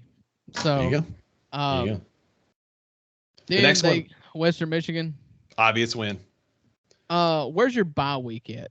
I think it's between. I have to look and see. I had that down. I didn't write that down. I had it in my other notes. I just want y'all to know, to our listeners out there, I sat down and I looked at our schedule and I poured over my notes for Mississippi State and Ole Miss and I typed them up because that's what I do. Our bye week is between Western Michigan and Arkansas. So we play Western Michigan, which is an obvious win. We get an off week. You get 2 bye weeks. At Fayetteville. Yep. Yeah. So we play at Fayetteville against Arkansas. We've had Arkansas's number recently. I'm not as high on Arkansas as most people are. KJ Jefferson's great. Rocket Sanders is great. Their defensive line's going to be good. That's about it. Their defense last year was Swiss cheese, man. We absolutely lit them up. Ole Miss absolutely lit them up. Everybody who played Arkansas last year lit them up. They didn't do enough to change. Mississippi State wins to move to 4 and 3. Yeah, I mean, this is going to be the 2 most senior quarterbacks in the league going against each other right here. Continuity kind of gets a little weird. You know, I've stated 100 times on this podcast, I love continuity, especially between offensive coordinators and quarterbacks. But Arkansas is where it diverges a little bit because both coordinators, offensive and defensive coordinators, left in the offseason to be replaced by Sam Pittman. And so Sam Pittman's great, but he's a little like Ed Ogeron, where he's a rallying cry for the fan base, for the players. He's a delegator when he's at his best, but really the nuts and bolts of the offenses and defenses are just set by the coordinators. And so Arkansas loses Kendall Briles. They lose Barry Odom. But they've still got the continuity with KJ Jefferson. KJ Jefferson's good. He is like Chris Ralph, except better. I would hope so. Yeah. So I'm really torn on this game. We differed on South Carolina, and I gave Mississippi State a win. You gave them a loss. I'm going to give Arkansas a win here, mainly because it's on the road. You've got 4 road games this year. I think by far the hardest one is going to be here in Arkansas because not that Arkansas is better, but Arkansas is going to look at this schedule and they're going to look at their home games and they're going to be like, that's the one. That's the one I want to go to. That's the one that we have the best chance of winning. I don't have the Arkansas schedule up here to see their other home games, but you know that they're going to have much more daunting tasks in front of them at home. So if you're wanting to see a win, you're wanting to see the most competitive game as a Razorback fan, that's the game I want to go to, and that's the game I'm going to be the loudest for. There's going to be some baseball bad blood there. There's that spills over into football. Lord 100%. Knows I hate Arkansas more because of their baseball. I hate their football team more because of their baseball team. Absolutely, and their fans on Twitter. Yeah, so I think Arkansas gets up for this game in Reynolds Razorback Stadium and takes the win. I just don't think, and that's fine, and I'm not trying to talk you out of it. I just don't think Arkansas has done enough to be better than us after we embarrassed them last year, beat the brakes off them last year. I don't think they've done enough to be better than us, but everybody has the right to be wrong.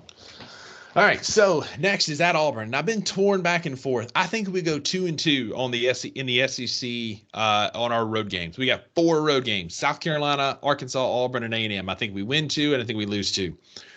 Okay.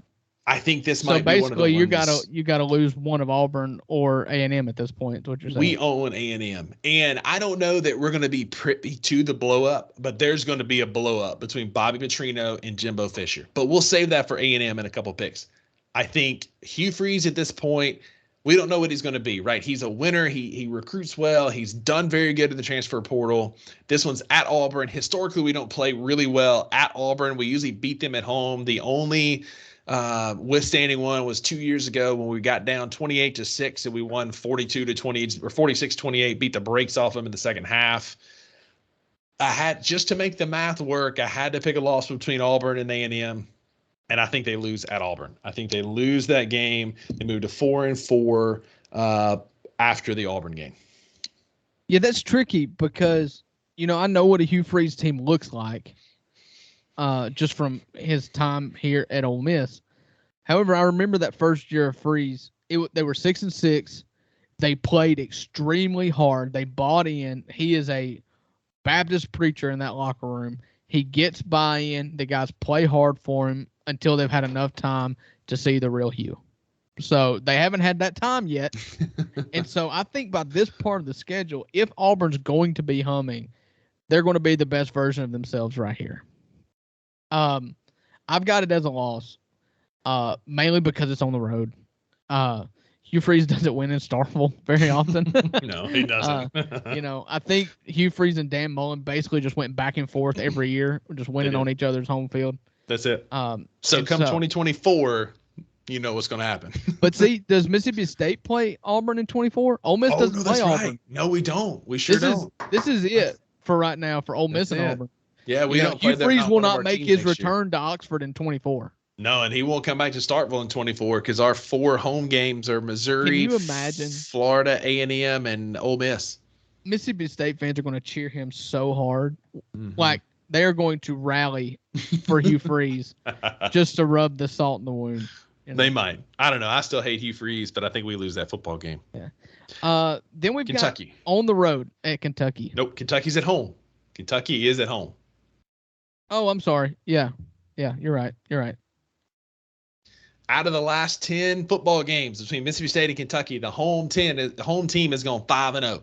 Each time the home team wins. I like Devin O'Leary, got his name right this time. I like Mark Stoops and what he's doing. I like the direction Kentucky's heading. The home team wins this football game. Your Mississippi State Bulldogs win this game, baby. Let's go. Mississippi State wins at home, holds court with the home team, and Mississippi State wins in Starkville against Kentucky. We're going to be wearing the throwback 1998. If you're watching on YouTube, I'm wearing the interlocking MSU in honor of that game. It's homecoming. It's the MSU, interlocking MSU, Miss State throwbacks. We ain't losing that game, baby. Dogs by 90. Mississippi State beats the Kentucky Wildcats. I was kind of leaning the other way because I do like Devin O'Leary. I love Mark Stoops. I think that Mississippi State and Kentucky kind of sit over the last since Stoops was there. Let's just put it at that point. Since Stoops got there, Mississippi State and Kentucky seem to sit eye to eye in the standings every year. It seems like they're like the perfect mirror image of each other from the opposite conference. They both had good years, but lost against Georgia and Alabama. Or to one another. They're sitting anywhere between 3-5 and 3-6 in their conference every year, but it's always in their division, but it's always because they lose to the better teams. State will draw Georgia and Alabama and LSU, and there's your losses. And they don't ever lose to teams they shouldn't lose to, but they never beat the teams they can't beat. They shouldn't beat, I feel like they're good mirror images here. And so it's kind of a toss-up. It's at home for Mississippi State. And really just the stat that you just said, that the home team's 10-0 the last 10 games, sways it for me. I'll pick State. Yeah, State wins at home. Again, the last time we won less than 4. Last time we went worse than 4-4 in the conference was 2011. And so history is going to keep us at that 4 wins. And I think that we beat Kentucky. So glad we agree on that. Yeah. So where are we at now in conference? You said 4-4. So I think they're going to go 4-4 in conference. So I have them 2-2 in the conference. You got them 2-2 in conference. 2 and 3. Mm-hmm. 2 and 3 in conference. All right, wins. South Carolina win. That's 1. Kentucky win. That's 2. You got them 2 and 3 in conference, and I have them 3 and 2. I have them the opposite. I got them 3 and 2 in conference play. Okay, I have 4 losses. Auburn, Arkansas, Alabama, and LSU. So I guess you got them 1 and 4 right now, right? And then I've got them a win against Kentucky, and South Carolina. So you got them 2 and 4. I've got them 1, 2, 3, and 1, 3. 2, 3. I got them 3 and 3 in conference play right now. And I've got them 2 and 4. Okay. Yeah. All right. So that goes on the road at Kyle Field. What say you? We own Texas A&M. We don't lose to Texas A&M very often. We lost to Manziel once and beat him once. I think we're 2 and 2 against Jimbo Fisher.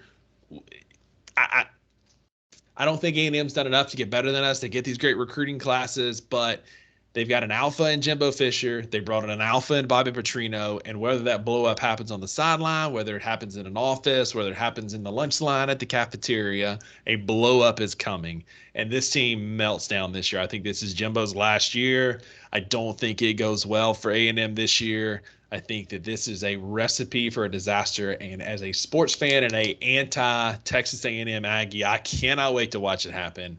Mississippi State goes to Kyle Field. Again, I think they're 2 and 2 on the road in conference, and I think they win at Kyle Field, beating Texas A&M. Okay. These programs are mirror images of each other. I said that about Kentucky, but it's really A&M and then A&M's wannabe in Mississippi State. If you remember when these colleges were established back when they started the State College Fund, they went to College Station, Texas, and they built the University of Texas A&M. It used to be the Texas, University of Texas Agriculture and Mechanical School. Mechanical School. Okay. Texas Agriculture and Mechanical University. TAMU. And so they went to College Station and created this university, called them the Aggies, the agricultural institution that they are. They colored them maroon. And then, this is a fact, then they drove to Starkville, Mississippi. They created Mississippi A&M. They made their mascot a bulldog, and they colored them maroon and white. It's literally Texas A&M 2.0. It's Texas A&M Light is what Mississippi State is. It's Mississippi State. Texas A&M is Mississippi State with a cult. And, sometimes it just be that way. I will be honest with you. Playing Texas A&M in game 10 is beneficial because with you, I also agree that Texas A&M, you always want to play them later because once things get off the rails, they refuse to get them back on the rails. There's something about their psyche. They just turn on each other quicker than they just right the ship. And once it's over, and it keeps getting worse. If it goes bad early in the season, it's going to be a train wreck. If it goes wrong late in the season, then it'll, they'll be excited for next year. I don't trust A&M. I've said this on this podcast. I'm going to pick Ole Miss to beat A&M at home this year. But State's going to lose because State just wants to beat Texas A&M. You're a homer. That's all that. You're a hater. That's all that is. Man. That's a hater pick. So after that, I think it's an obvious win. Southern Miss. I don't think that's even questionable. We go to Southern, but we're going to be in there. So last game of the year, the Egg Bowl. Yeah. Ole Miss comes to town. Recently, the trend in the Egg Bowl is the road team gets the trophy, right? The road team has been the victor in the last few Egg Bowls. I think that's the last two or three, something like that. It's kind of where the trend's going. I put it this way. So Leach was the coach for 3 years. Is that right? Mm-hmm. Leach and Kiffin. Mm-hmm. Kiffin won the first 2. Leach won the last one. The last one. Yep. So there you go. So Ole Miss won road, home, they won road, and then lost at home last year. Yeah. So the road team won the last 2. The road team won the last 2. Yes. Zach Arnett's first Egg Bowl. Most coaches in their first Egg Bowl at Mississippi State have not fared super well. No. But that changes this year. Dadgummit, Mississippi State Of course it is. in Starkville. I'm not going to pick the Ole Miss Rebels. Mississippi State wins in Starkville, keeps that Egg Bowl trophy where it belongs. Your Mississippi State Bulldogs, according to me, Buckets finishes 8-4 on the season, 4-4. We do regress from last year. Actually, we finished at the same regular season record at 8-4. We finished 9-4 last year with the bowl win. We go 8-4 overall, 4-4 in conference. I take the Mississippi State Bulldogs to beat our bitter rival, say it one more time. bitter rival Ole Miss to finish 8-4 on the year. What say you? I've got them at 6-6. Obviously that A&M game could go either way. I feel pretty good about the rest of them. So what's their number? 6.5 this year? They are 6. Actually, I think they were 5.5. I think we were lower than that. Okay. So we both have them at the over then. Let me look and see. I'm going to confirm that. I think we might. Actually, yes, we are 6.5. So 6.5 is our number this year. Okay. So we're one game. We're both one game away from just meeting in the middle here. Mm-hmm. Mm-hmm. I've got them at 6-6. You've got them at 8-4. I have them with. Let's see. In conference, I've got them 0-1, 1-1, 1-2, 1-3, 1-4, 2-4, 2-5, 2-6 in the conference. There's absolutely no way this team wins 2 conference games. That means this will be the worst conference year since 2011. There's absolutely no way. Absolutely no way. Okay. You've got them. Let's see.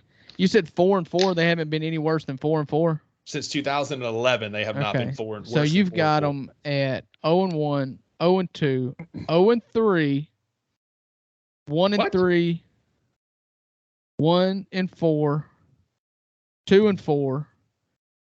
3-4, and then 3-4, and 4-4. So you're only picking them at 4-4.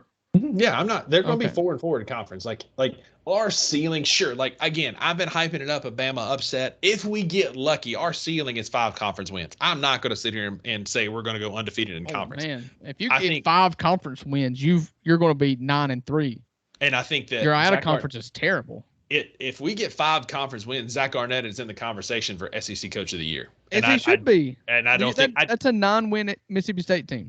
Absolutely, and that's a phenomenal team. But find me 5 wins. Find me one more win on your schedule because you were lenient.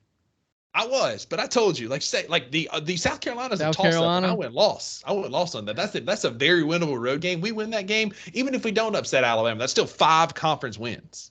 Yeah, even if you don't upset Alabama. Because so many people are saying it's going to happen. When we don't. But, I mean, that's still, like, the SEC, the USC game is very much a winnable game, and that puts us at 5 wins in the conference. And Zach Arnett is your SEC Coach of the Year. Okay. I'm glad you didn't actually predict that. Yeah. Because we'd have lost a lot of credibility on this podcast. Hey, listen, I'm proud of myself. Enough with you. Rational. We're talking about Ole Miss now. I'm proud I stayed rational there. Yeah. I want to stay rational, too. So to set the table, I've done this with all the other teams this year. Ole Miss has a ridiculously hard schedule. In the SEC, if you just rank the SEC schools, they've got the 2nd hardest schedule in the SEC, and that includes out of conference. It just ranked 1 through 14 SEC schools, their whole schedule. They're sitting at 2nd. They returned 13 starters, 8 on offense, 5 on defense. Obviously, the story with Ole Miss and Lane Kiffin, since he's gotten here and he's gotten an offseason to recruit, the story is the transfer portal. Everybody knows it. That's what Lane loves. That's the way he wants to go. He wants to go for studs in high school, and if he can't get the top of the top, he's going to go get really good players out of the transfer portal. Don't settle for decent high school players. Just to have 4-year players, get the good high school players, and then go to the transfer portal. So what I've wanted to do is just kind of outline, hit the high spots of what he's got out of the transfer portal. Lane Kiffin and Ole Miss had the 6th ranked portal recruiting class this year. That was the 3rd best in the SEC. LSU had number 1. Hugh Freeze and Auburn had number 5. When it comes to ranking the players that were come out of the portal. I went offense, defense here. Starting with the offense, Caden Prieskorn. He's a 4-star transfer tight end from the University of Memphis. Last year, he played in all 13 games for Memphis. He had 48 receptions, which is roughly 5 a game. 600 yards, 7 touchdowns. It's solid. Ole Miss has got a lemon, it seems like, from USC. The transfer that came over with Jackson Dart, Michael Trigg, has just been an absolute bust. And so you lose him. You lose Chad's little brother, Casey Kelly, the tight end last year. He went to Oregon.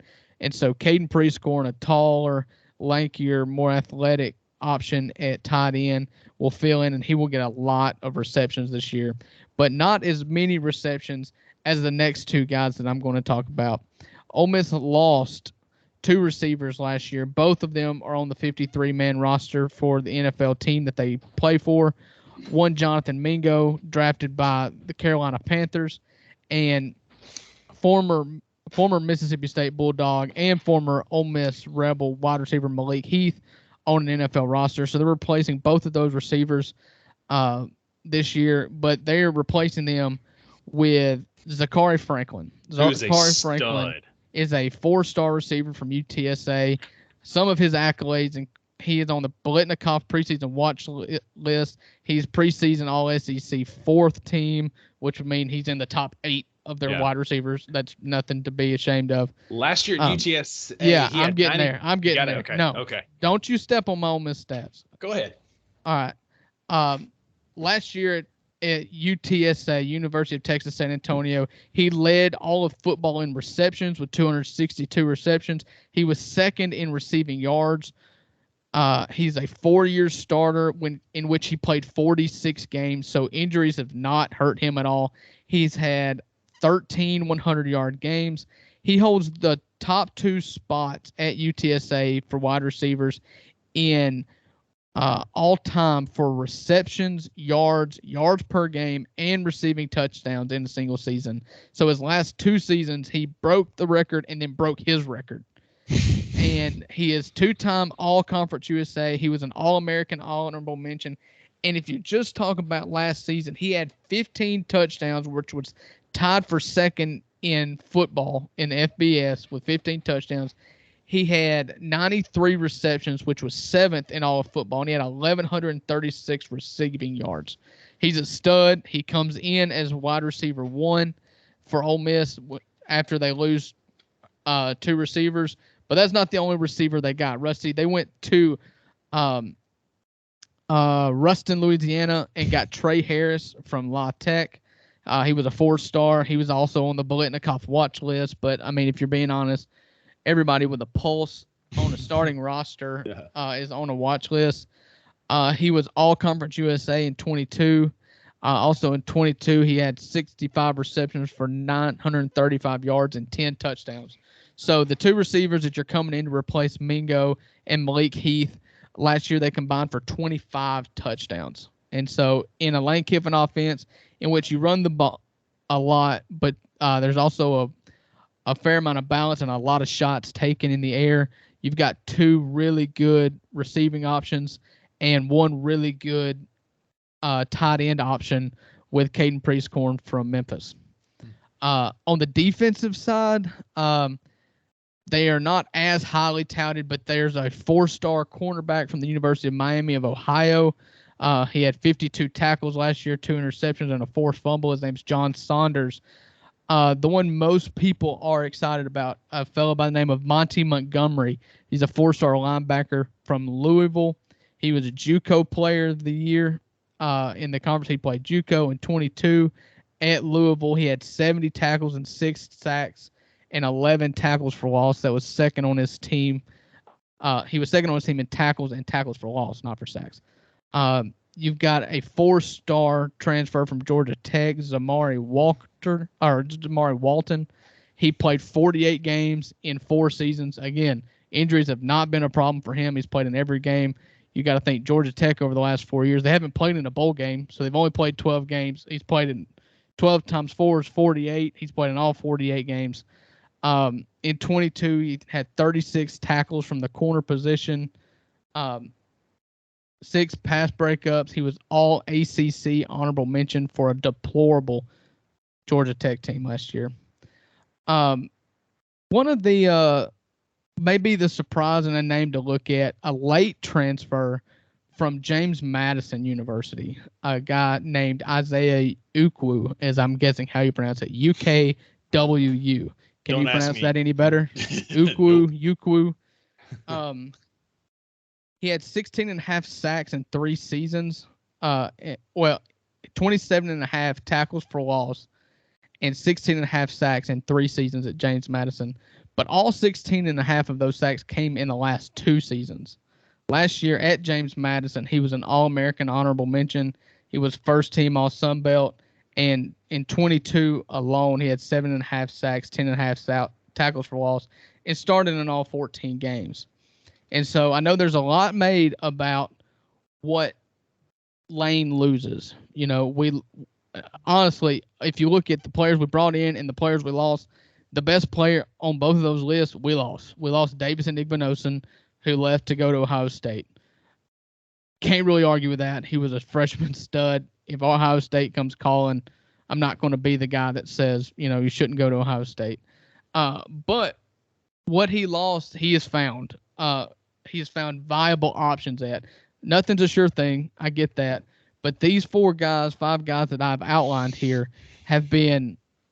were cherry picked for this roster. You can, you know, let me ask you this, Rusty, because I don't know that there is a right or wrong answer. But when you're looking at it, would you rather have the guy that didn't play at Georgia or the guy that set records at UTSA? Because, I mean, we've had it both ways. Otis Reese was really good at Georgia. He came to Ole Miss. He just signed. He made the 53-man roster this year for your Titans. So congratulations, you've got a rebel. Shout out. Yeah. Undrafted free agent, made the 53-man roster for the Titans. But then we're getting all these guys from lower tier schools. You know, some Power 5 schools, but most of them lower tier. I love the fact that I can go back and watch last year's tape and see that they've balled out. And not sat on the bench and relied on high school rankings. I was about to say, as much as the talent disparity is between UTSA and Georgia, this Franklin kid is a freaking stud. And I would rather have that record breaker because he's been playing versus it's position. Maybe, but the guy who played tackle football last year versus the guy who sat and rotted on the bench, I would much rather take the kid who played. And maybe it's position, because if it was, say, a defensive tackle, like I told you about this, Isaac Ukwu, defensive lineman from James Madison, 10.5 tackles for loss and 7.5 sacks last year. I'm not going to beat the drum and say that he will do that same thing against SEC offensive linemen. But I feel pretty confident at the wide receiver position. If you can get space from one, you can get space from all. And that's what this is. And you've got hands, you've got good speed.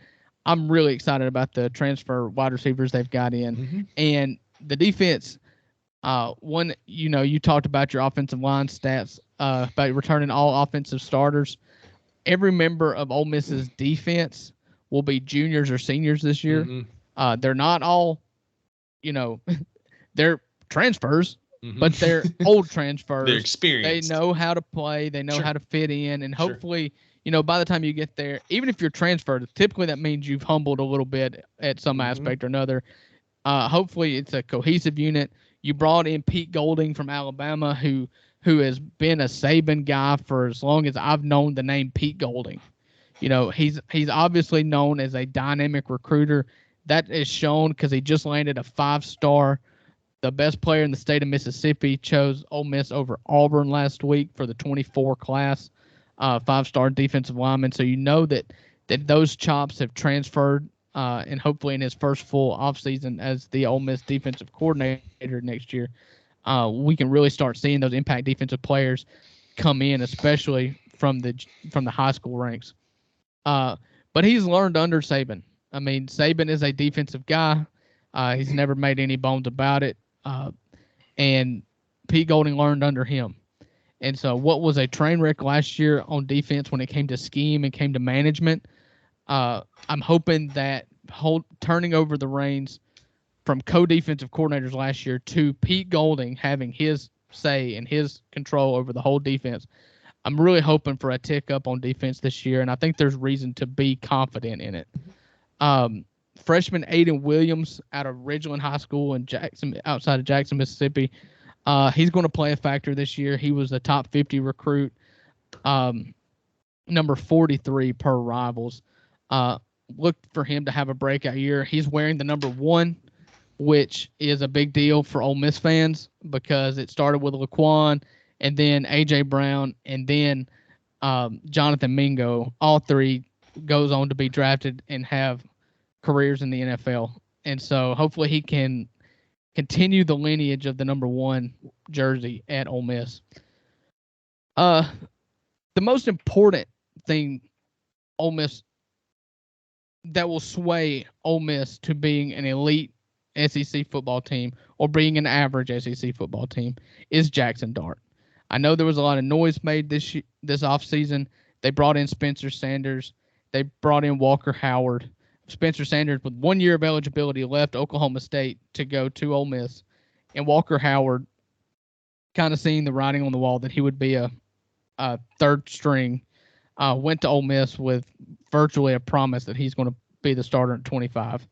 But as far as 2023, 2024 go, Jackson Dart is our guy. Jackson Dart last year completed 62% of his pass for 2,900 yards, 20 touchdowns, 11 picks, and he also had 615 yards on the ground. He is one of 6 quarterbacks in all of college football last year that had 2,900 passing yards and 600 rushing yards. The only other SEC quarterback was Jaden Daniels at LSU. Mm-hmm. He had the last year and first year in the system. He had the 6th best passing season in Ole Miss history, and Ole Miss has had some really, really good generational college quarterbacks. And on top of that, like I talked about last year when we started this podcast and started talking about Ole Miss, I'm not going to say what I wrote down, but I'll paraphrase it and say he is just tough as nails. It's probably the biggest revelation that I had of Jackson Dart last year was I thought this West Coast kid who played a year at South Carolina, who's from Utah, would be soft, would be pretty boy, you know.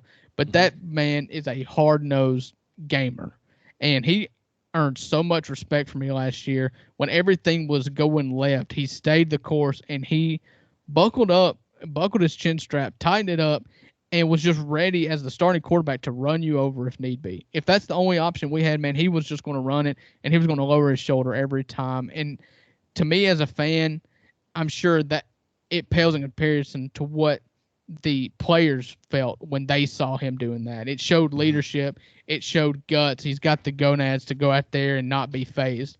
He struggled with turnovers last year. Like I said, he had 11 interceptions in 13 games.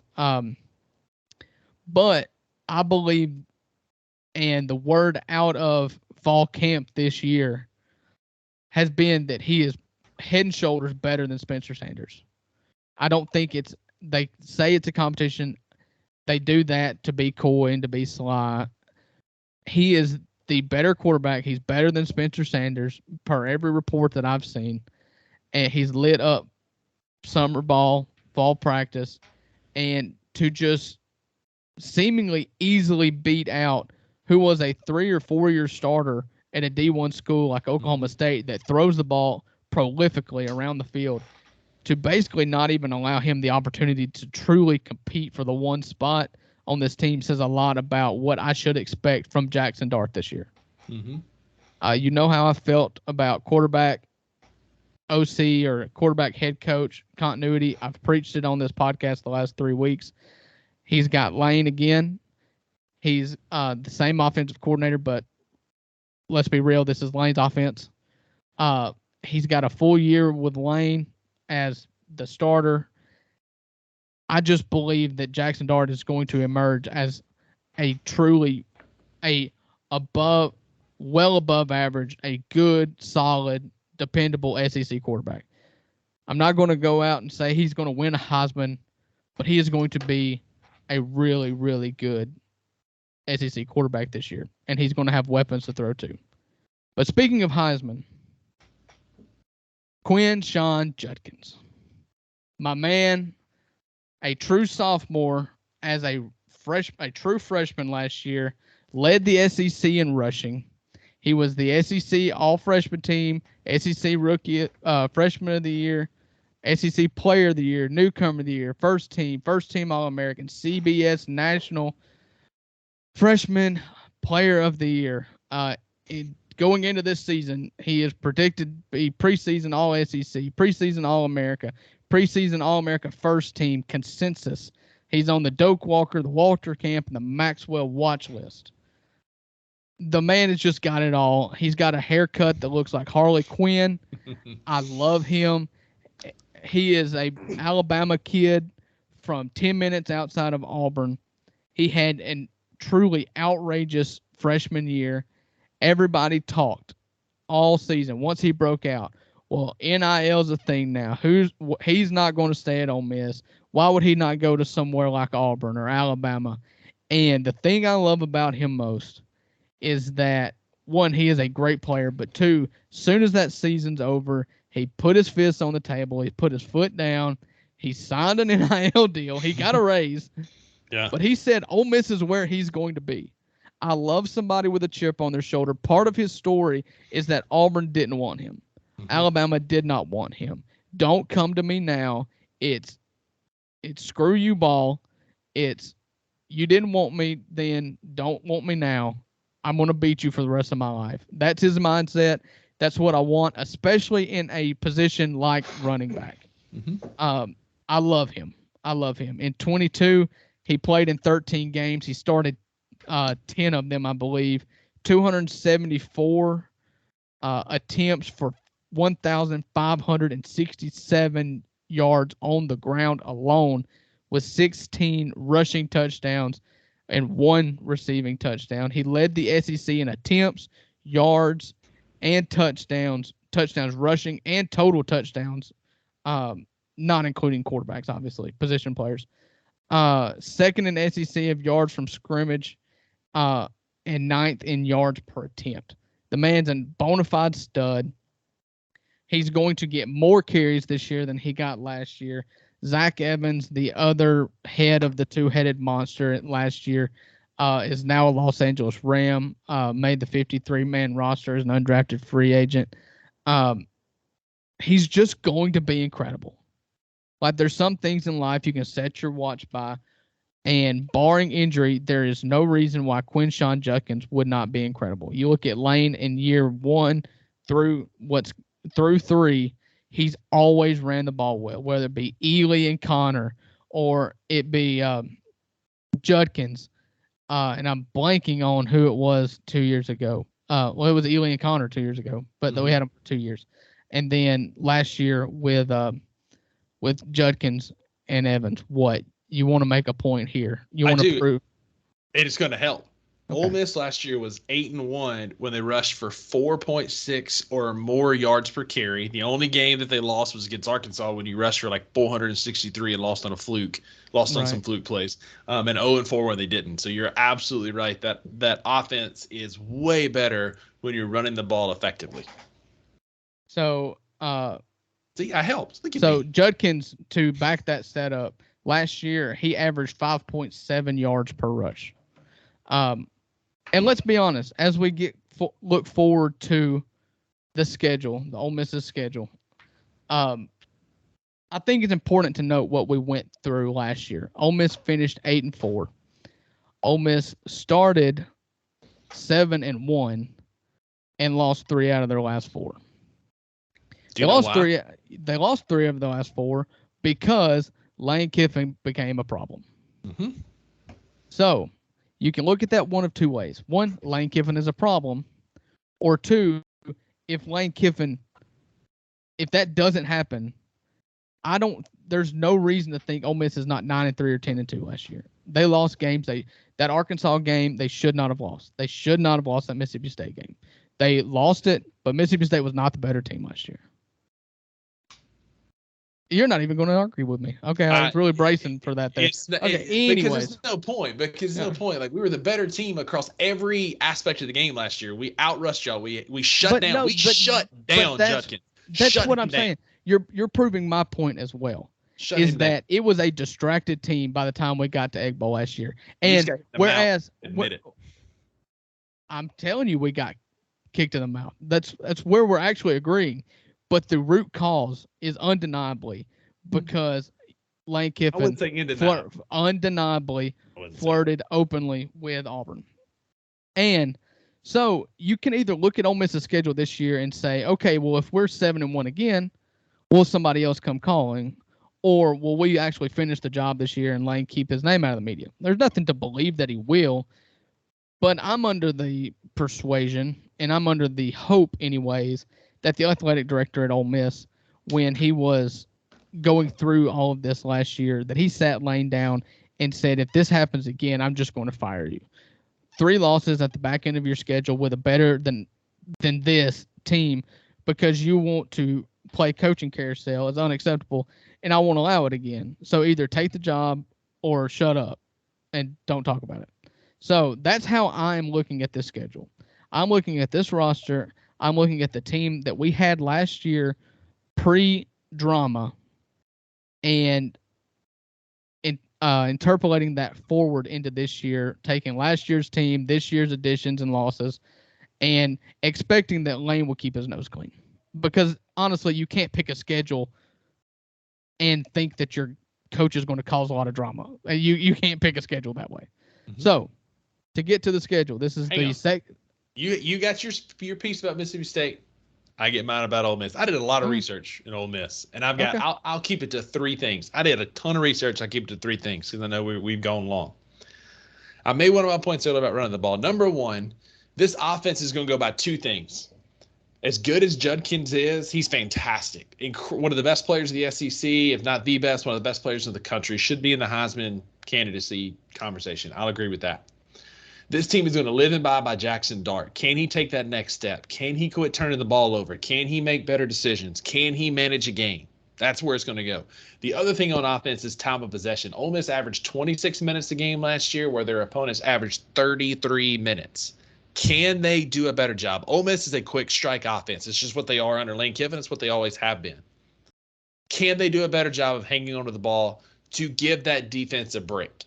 Defense is going to be better. Your defensive line is returning a lot of veterans. You got some veterans transferring in. You had 35 sacks as a unit last year. A good defensive line. But can you stop the pass? Are these transfers going to be good enough? Because here's the thing. Golding is a good defensive coordinator. He's going to turn that defense around, but I don't know that he can do it in 1 year. Ole Miss gave up 387 yards a game last year. That's abysmal. Just gave up a ton of offense. They were Swiss cheese. The only thing worse was Arkansas's defense.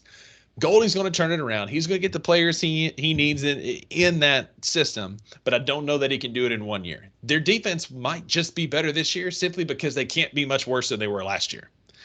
And then lastly, are you prepared, Drew Gann, as a fan of the Ole Miss Rebels, for when Florida is doing really poorly and they're firing Billy Napier, that the rumors around Lane Kiffin are going to get hotter than Auburn last year? Are you prepared for that same exact thing? Whether you're 7-1 or you're 5-4, whatever the case may be, his name, because he's a big name, because they've had that 10-win season, because they've had some decent teams, his name is going to be in any head coaching conversation because of the coaching tree that he's a part of in Nick Saban being there at Ole Miss. So whether you're 7-1 or you're 4-3, his name's still going to be in that conversation. Are you prepared for when Florida starts heating up those rumors in October and November and you limp to the finish again? Okay. I got to be perfectly honest with you, Rusty. I don't know what happened while you were going on that monologue. My internet went out. Fantastic. But you're back now. I heard the part about Swiss cheese so on our defense. I'll do real quick. Time of possession. You got to get better time possession through Jackson Dart because the other team had the ball for almost 10 minutes longer than you last year.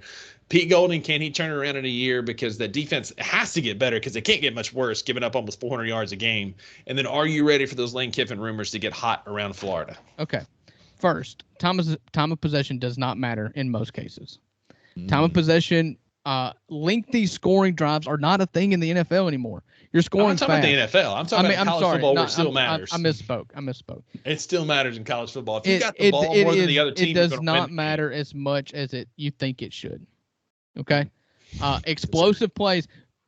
the reason why I say this is if you can score in 70 yards in big explosive plays that Lane Kiffin is known for, if that offense is working, you're never going to win the time of possession game, and you're still going to score points. If you live and die by the three, you're going to die. If you live and die by the home run, you're going to die. I'm not saying only home runs, but the passing game is a lot of deep balls. It's a lot of explosive plays. That's offensive football now. If you're banking on that, you're going to lose more often than I'm not banking on that because you've got Quinshon Judkins. And Lane Kiffin gets a bad rap for being an air raid coach. He's not an air raid coach. He runs the ball as much, if not more, than most coaches, than the average coach in the SEC. And you've got the best running back in college football. Arguably the best running back. Still, how many games you win last year? We've talked about this. Quit going backwards.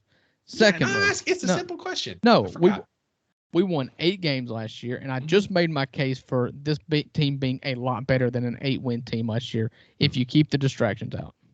Okay? Interesting. Okay. All right. Point 2. Defensive Swiss cheese. They weren't very good last year. They're not going to be as bad this year. They can't be. Good God. If they were not the worst defensive team I've seen at Ole Miss. Yeah, don't pick out one game, please. No. I said the only teams that might have been worse were Vandy and Arkansas, and that's about it. And Lane Kiffin. They're going to be better. Sure. 3. And then, okay? Last thing about Pete Golding, he didn't choose Ole Miss over Alabama. He was there. He was a sufficient defensive coordinator, but most of Nick Saban's coordinators go on to head coaching jobs. There's a reason he's making a lateral step down to Ole Miss. Yeah, he was promised basically the coach in waiting. If Lane Kiffin leaves this year, I think Pete Golding will be our coach in 2024. I think that's why he took the Ole Miss job. And Nick Saban wanted to go a different direction, but he wasn't fired, Rusty. No, he was, but his contract was not renewed. It's two sides of the same coin. Okay, but you're going to look at whatever side benefits your case. I'm just making a statement of what was out there. All right, regarding based on facts. I'm being unbiased. It's objective here. Unbiased. Okay. I'm being objective. Regarding Lane Kiffin and coaching rumors, I said it last year. I said it this year. I love Lane. I'm giving Lane a third chance. I'm all in on him once again. Mm-hmm. But if coaching rumors happen mid-season and he does not immediately turn them down, he should be fired. That's my stance. I'm sick of it. I'm not going to do it again. Instagram. There's a lot of things you can clip from this. Most Ole Miss fans, I'd say 80% of them would agree with me. We don't think we are a top 5 program in the country. We do not think we are a blue blood, but we will not stand for continually getting drugged through this coaching carousel and being used as a pawn for what at least is a raise and at most is you leaving us in the dark. Okay. So don't do it again. You brought up Florida. Just side note here. If he entertains Florida, he's an idiot. If you look at the coaches that have been at Florida since Urban Meyer, tell me which one has done well. Will Muschamp, Jim McElwain, Dan Mullen have all gotten fired. Muschamp coached 49 games. He was 28-21. Fired. McElwain coached 34 games. 22-12. Fired. Dan Mullen, 49 games. 34-15. Fired. Billy Napier, 13 games. He was 6-7 last year. And they're projected to be worse this year. If anybody looks at Florida as an easy job or a blue blood or anything other than an average SEC school with 2 elite coaches in their past that got them 3 championships, then nobody would see Florida as any different than South Carolina. 2 things. Lane Kiffin's ego, and he's arrogant enough to think he can go down there and win. Number 2, McElwain, Mullen got fired because they were morons, man. McElwain got in trouble with some videos. Dan Mullen was weird. And then Muschamp was just not good. And Napier would not be good. But I'm just telling you right now, knowing Lane Kiffin and his ego, his ego is big enough to think that he's going to go down there and win in Florida. Every head coach thinks that they're going to take that job over the top. What is fact here is that Florida job is hard. Mm-hmm. You remember at one time, Hugh Freeze was offered the Florida job, and he stayed at Ole Miss. And so that's Hugh Freeze. That ain't Lane Kiffin. but Lane Kiffin listen- sees but that dollar listen, no. signs and sees Florida, man. I'm just telling this you. this is different. Ole Miss is paying that they are paying on par with any of their competitors. They have matched his salary every single time he's asked. They've done Sure. that with every single head coach since football became big business. Okay, But I'm asking you, No. are you ready for when this happens? Because I've told you exactly. I've told you what I'm going to say when it happens. So am I ready? No, but this will be my response. Fire him. All right. We'll see what happens because it's going to happen, whether it's Florida, whether it's whoever. It's going to happen. And I'm telling you right now, you heard it here first on the 2 Buck Sports Podcast. When Florida comes calling, he's going to at least listen, and we're going to be in the same situations. You can keep making excuses every year. I give you one more year, give him one more year. This is the Lane Kiffin MO.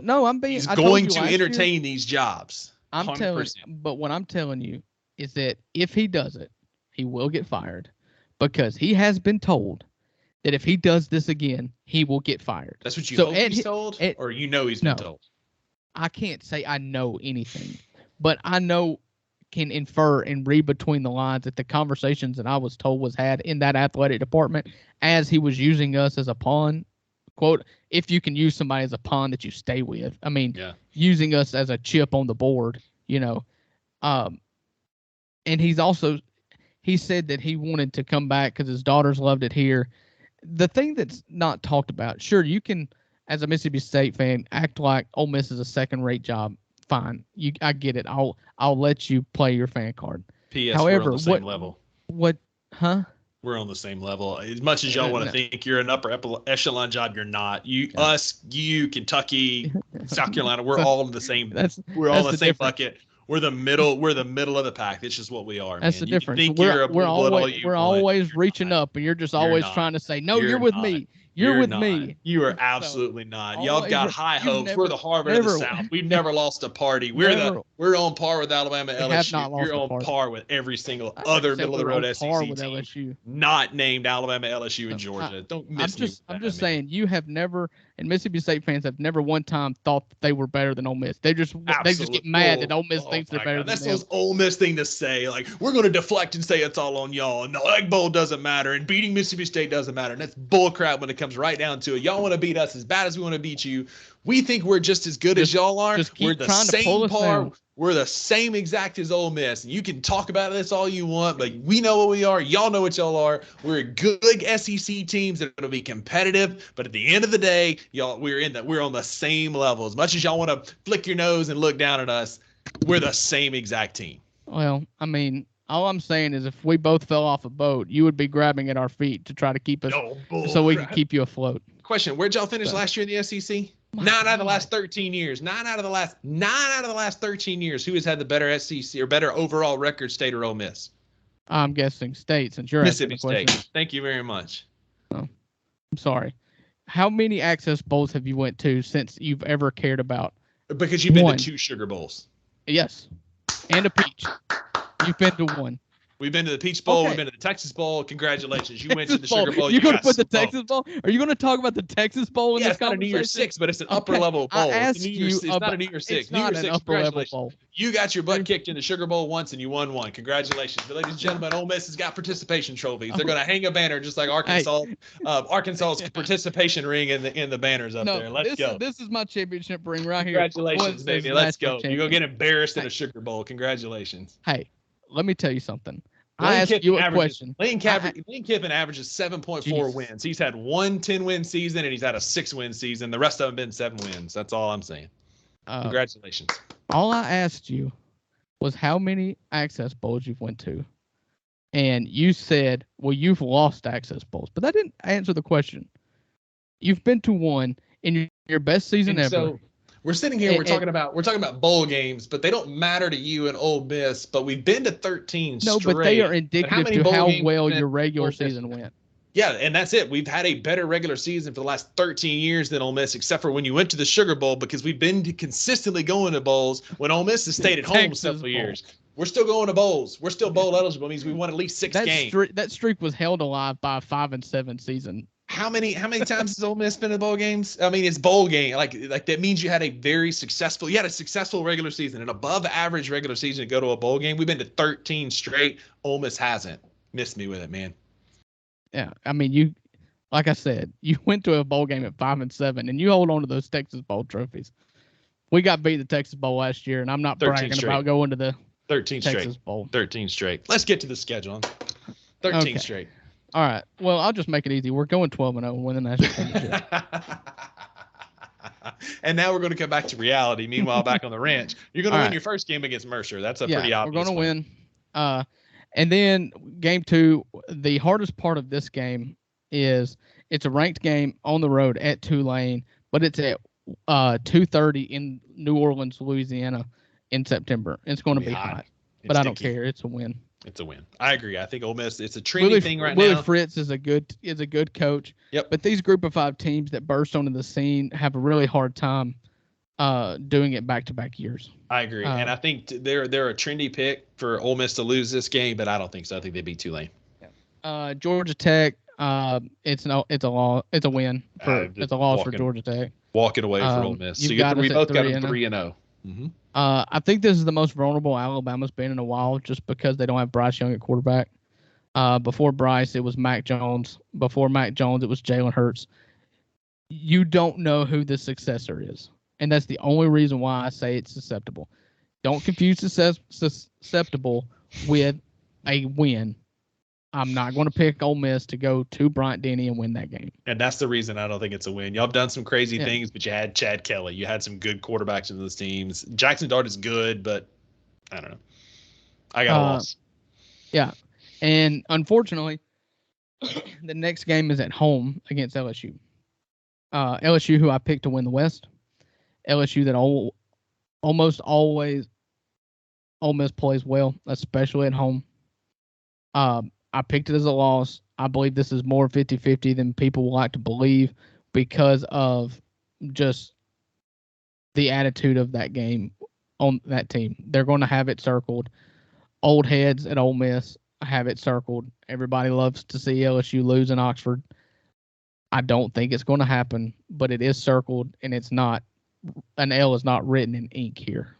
It's in blue ink on my paper. It's a loss. Of course it is. What do you have? 0-12 so far? No, I've got 3-2 so far. Shut up. Let me finish. Arkansas at home. I hate playing Arkansas, but I love playing Arkansas here because typically we have played Arkansas right before Mississippi State or the game before that. Week 10, 11, or 12, we're playing Arkansas. And it's to the point to where they seem to have nothing to play for, and we have everything to play for, and things get weird. I love playing Arkansas in Week 6.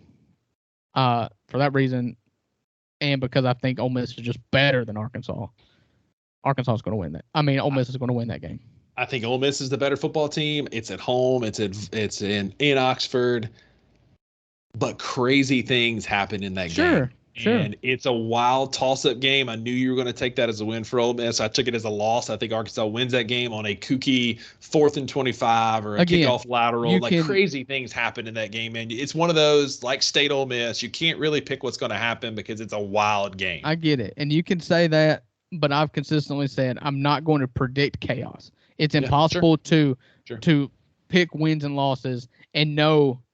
I know there's going to be chaos, but knowing where the chaos is going to be, because the chaos could be at Alabama and Ole Miss. They've done it before where Quincy Adebojo catches a deflected pass off the defender's helmet and houses it for a touchdown. After it went 40 yards in the air. Yeah, and Ole Miss beats Alabama in Bryant-Denny.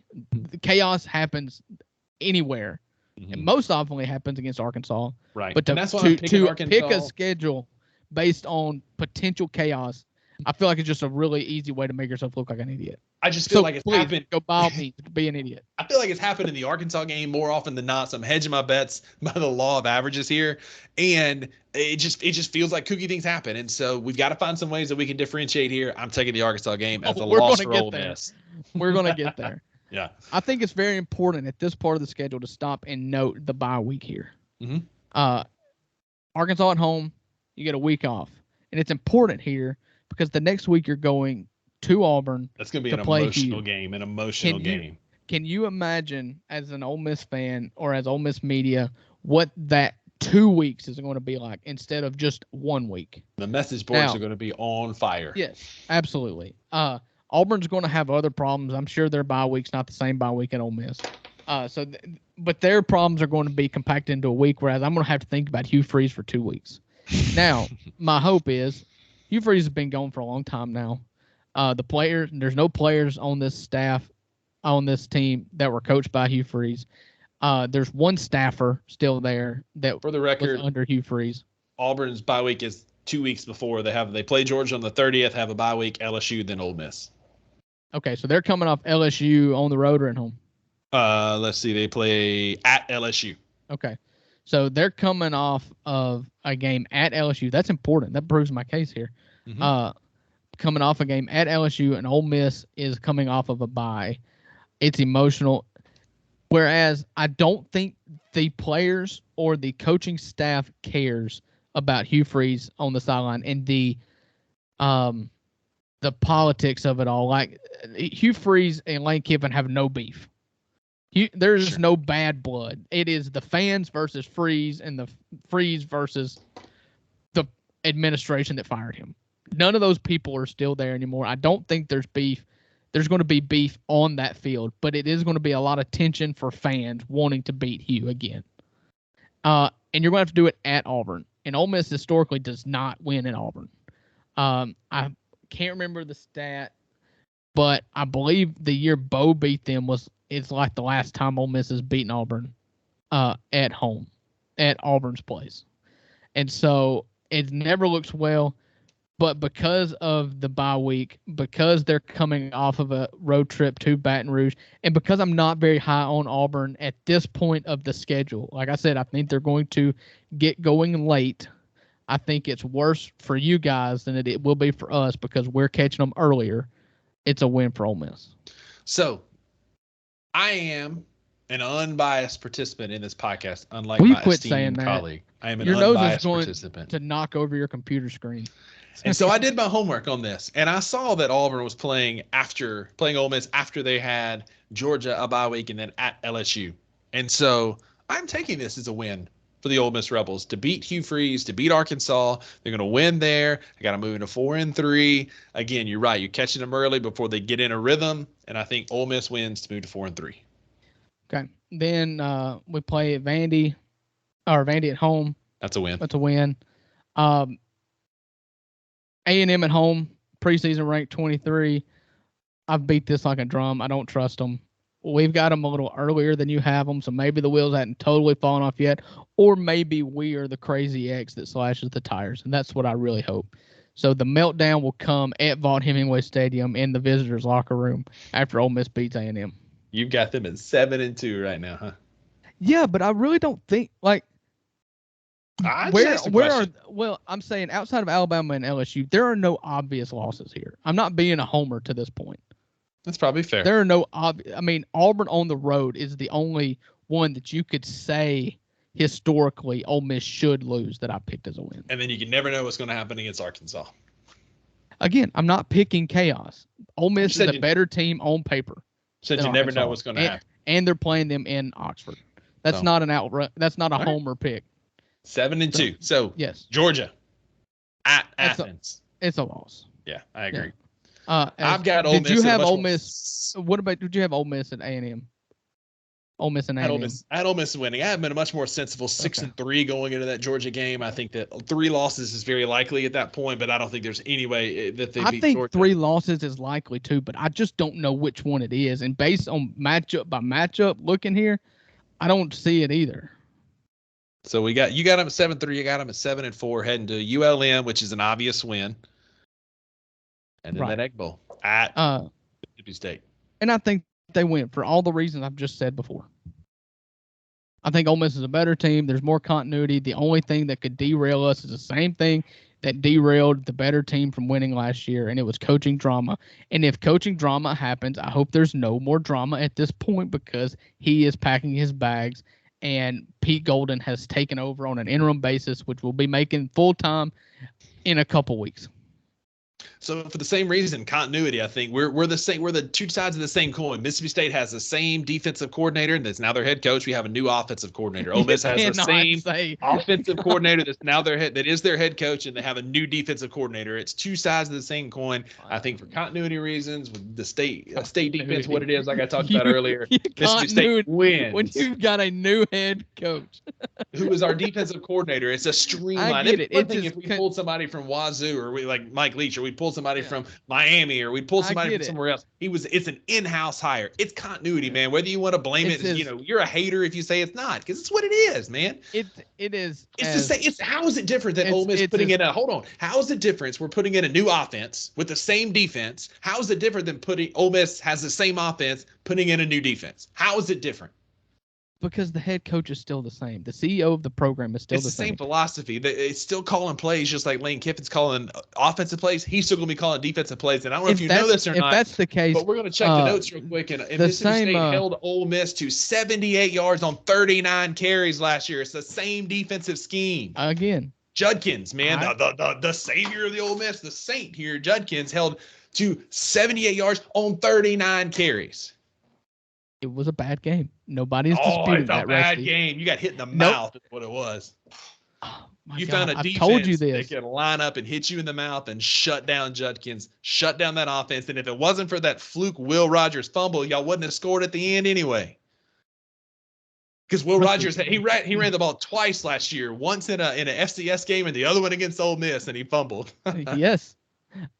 Rusty, if it wasn't for that, we'd have won pulling away. You keep yelling, but nobody's arguing with you, except for the fact that you won't admit. How's this not an argument? Except for the fact that you're arguing with me. You keep saying, "Oh, we knocked you in the mouth." You won't admit that you knocked us in the mouth. I'm telling you that you knocked us in the mouth, but you refuse to appreciate the situation that was apparent on the field in not just the Mississippi State game, but the Auburn game and the Arkansas game and all the games in which Lane Kiffin was having drama. Excuses are like buttholes. Everybody's got one and they all stink. You can make excuses for all these games all you want. You lost the football games. There are reasons and there are excuses. Because there's the same thing. Valid. Mike Leach was on the hot seat last year. We can do this, man. We can do this all night. Yeah. He was on the hot seat last year. That's what I'm saying. So, we get into the Egg Bowl. He's on the hot seat, coaching for his life. If you cannot football game. If you cannot impartially look at this and see how that would be a distraction, how it would affect the play on the field. Sure, it's a distraction. Ridiculous. There's a distraction. There's a play on the field. Does it relate? Absolutely. Yes. And the play on the field, there was a better team on the field. That is all that I am telling you, is that there was a distraction which led to a poorly played, planned, executed game from Ole Miss, which resulted in Mississippi State winning and shutting down our offense. Or there was a distraction that was off. There was an off the field distraction, and you got outplayed by the better football team on that night. That's what I'm saying. They just shake hands. They do.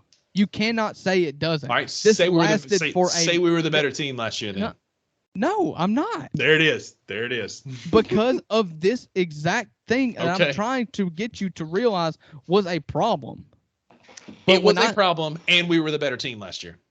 Those were a problem. Can be the same thing. It was a problem which allowed you to win the Egg Bowl last year. There it is. See, exactly. It was a problem. I won't admit we were the better because it's team. Not true.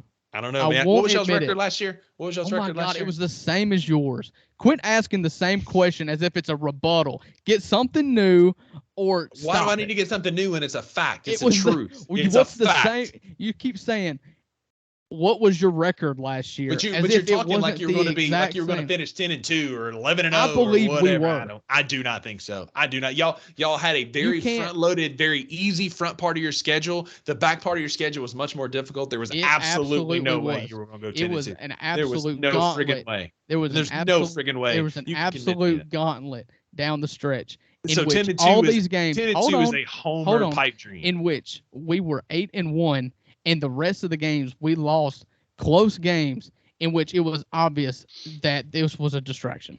You lost 4 games in a row down the stretch of the gauntlet of your schedule. Yes. So you beat Troy, you beat Central Arkansas, you beat Georgia Tech, you beat Tulsa. Round of applause real quick, boys. Quit. We're 4-0. You beat Kentucky. You beat Vanderbilt. You beat Auburn. Then you played LSU, who you lost. Yes, you beat A&M. Then you played Alabama, Arkansas, Mississippi State. You lost the last 3 SEC football games. Congratulations. Right. You went 7-1 by playing the bottom part of the SEC. Game? That one was 42-27. Arkansas won. 42-27. Alabama 30-24. 24-22 Mississippi State Ole Miss. Okay. And then you lost your bowl game by 3 touchdowns. Yeah. Well, bowl games don't matter. Bowl games. They don't matter unless you want to count them.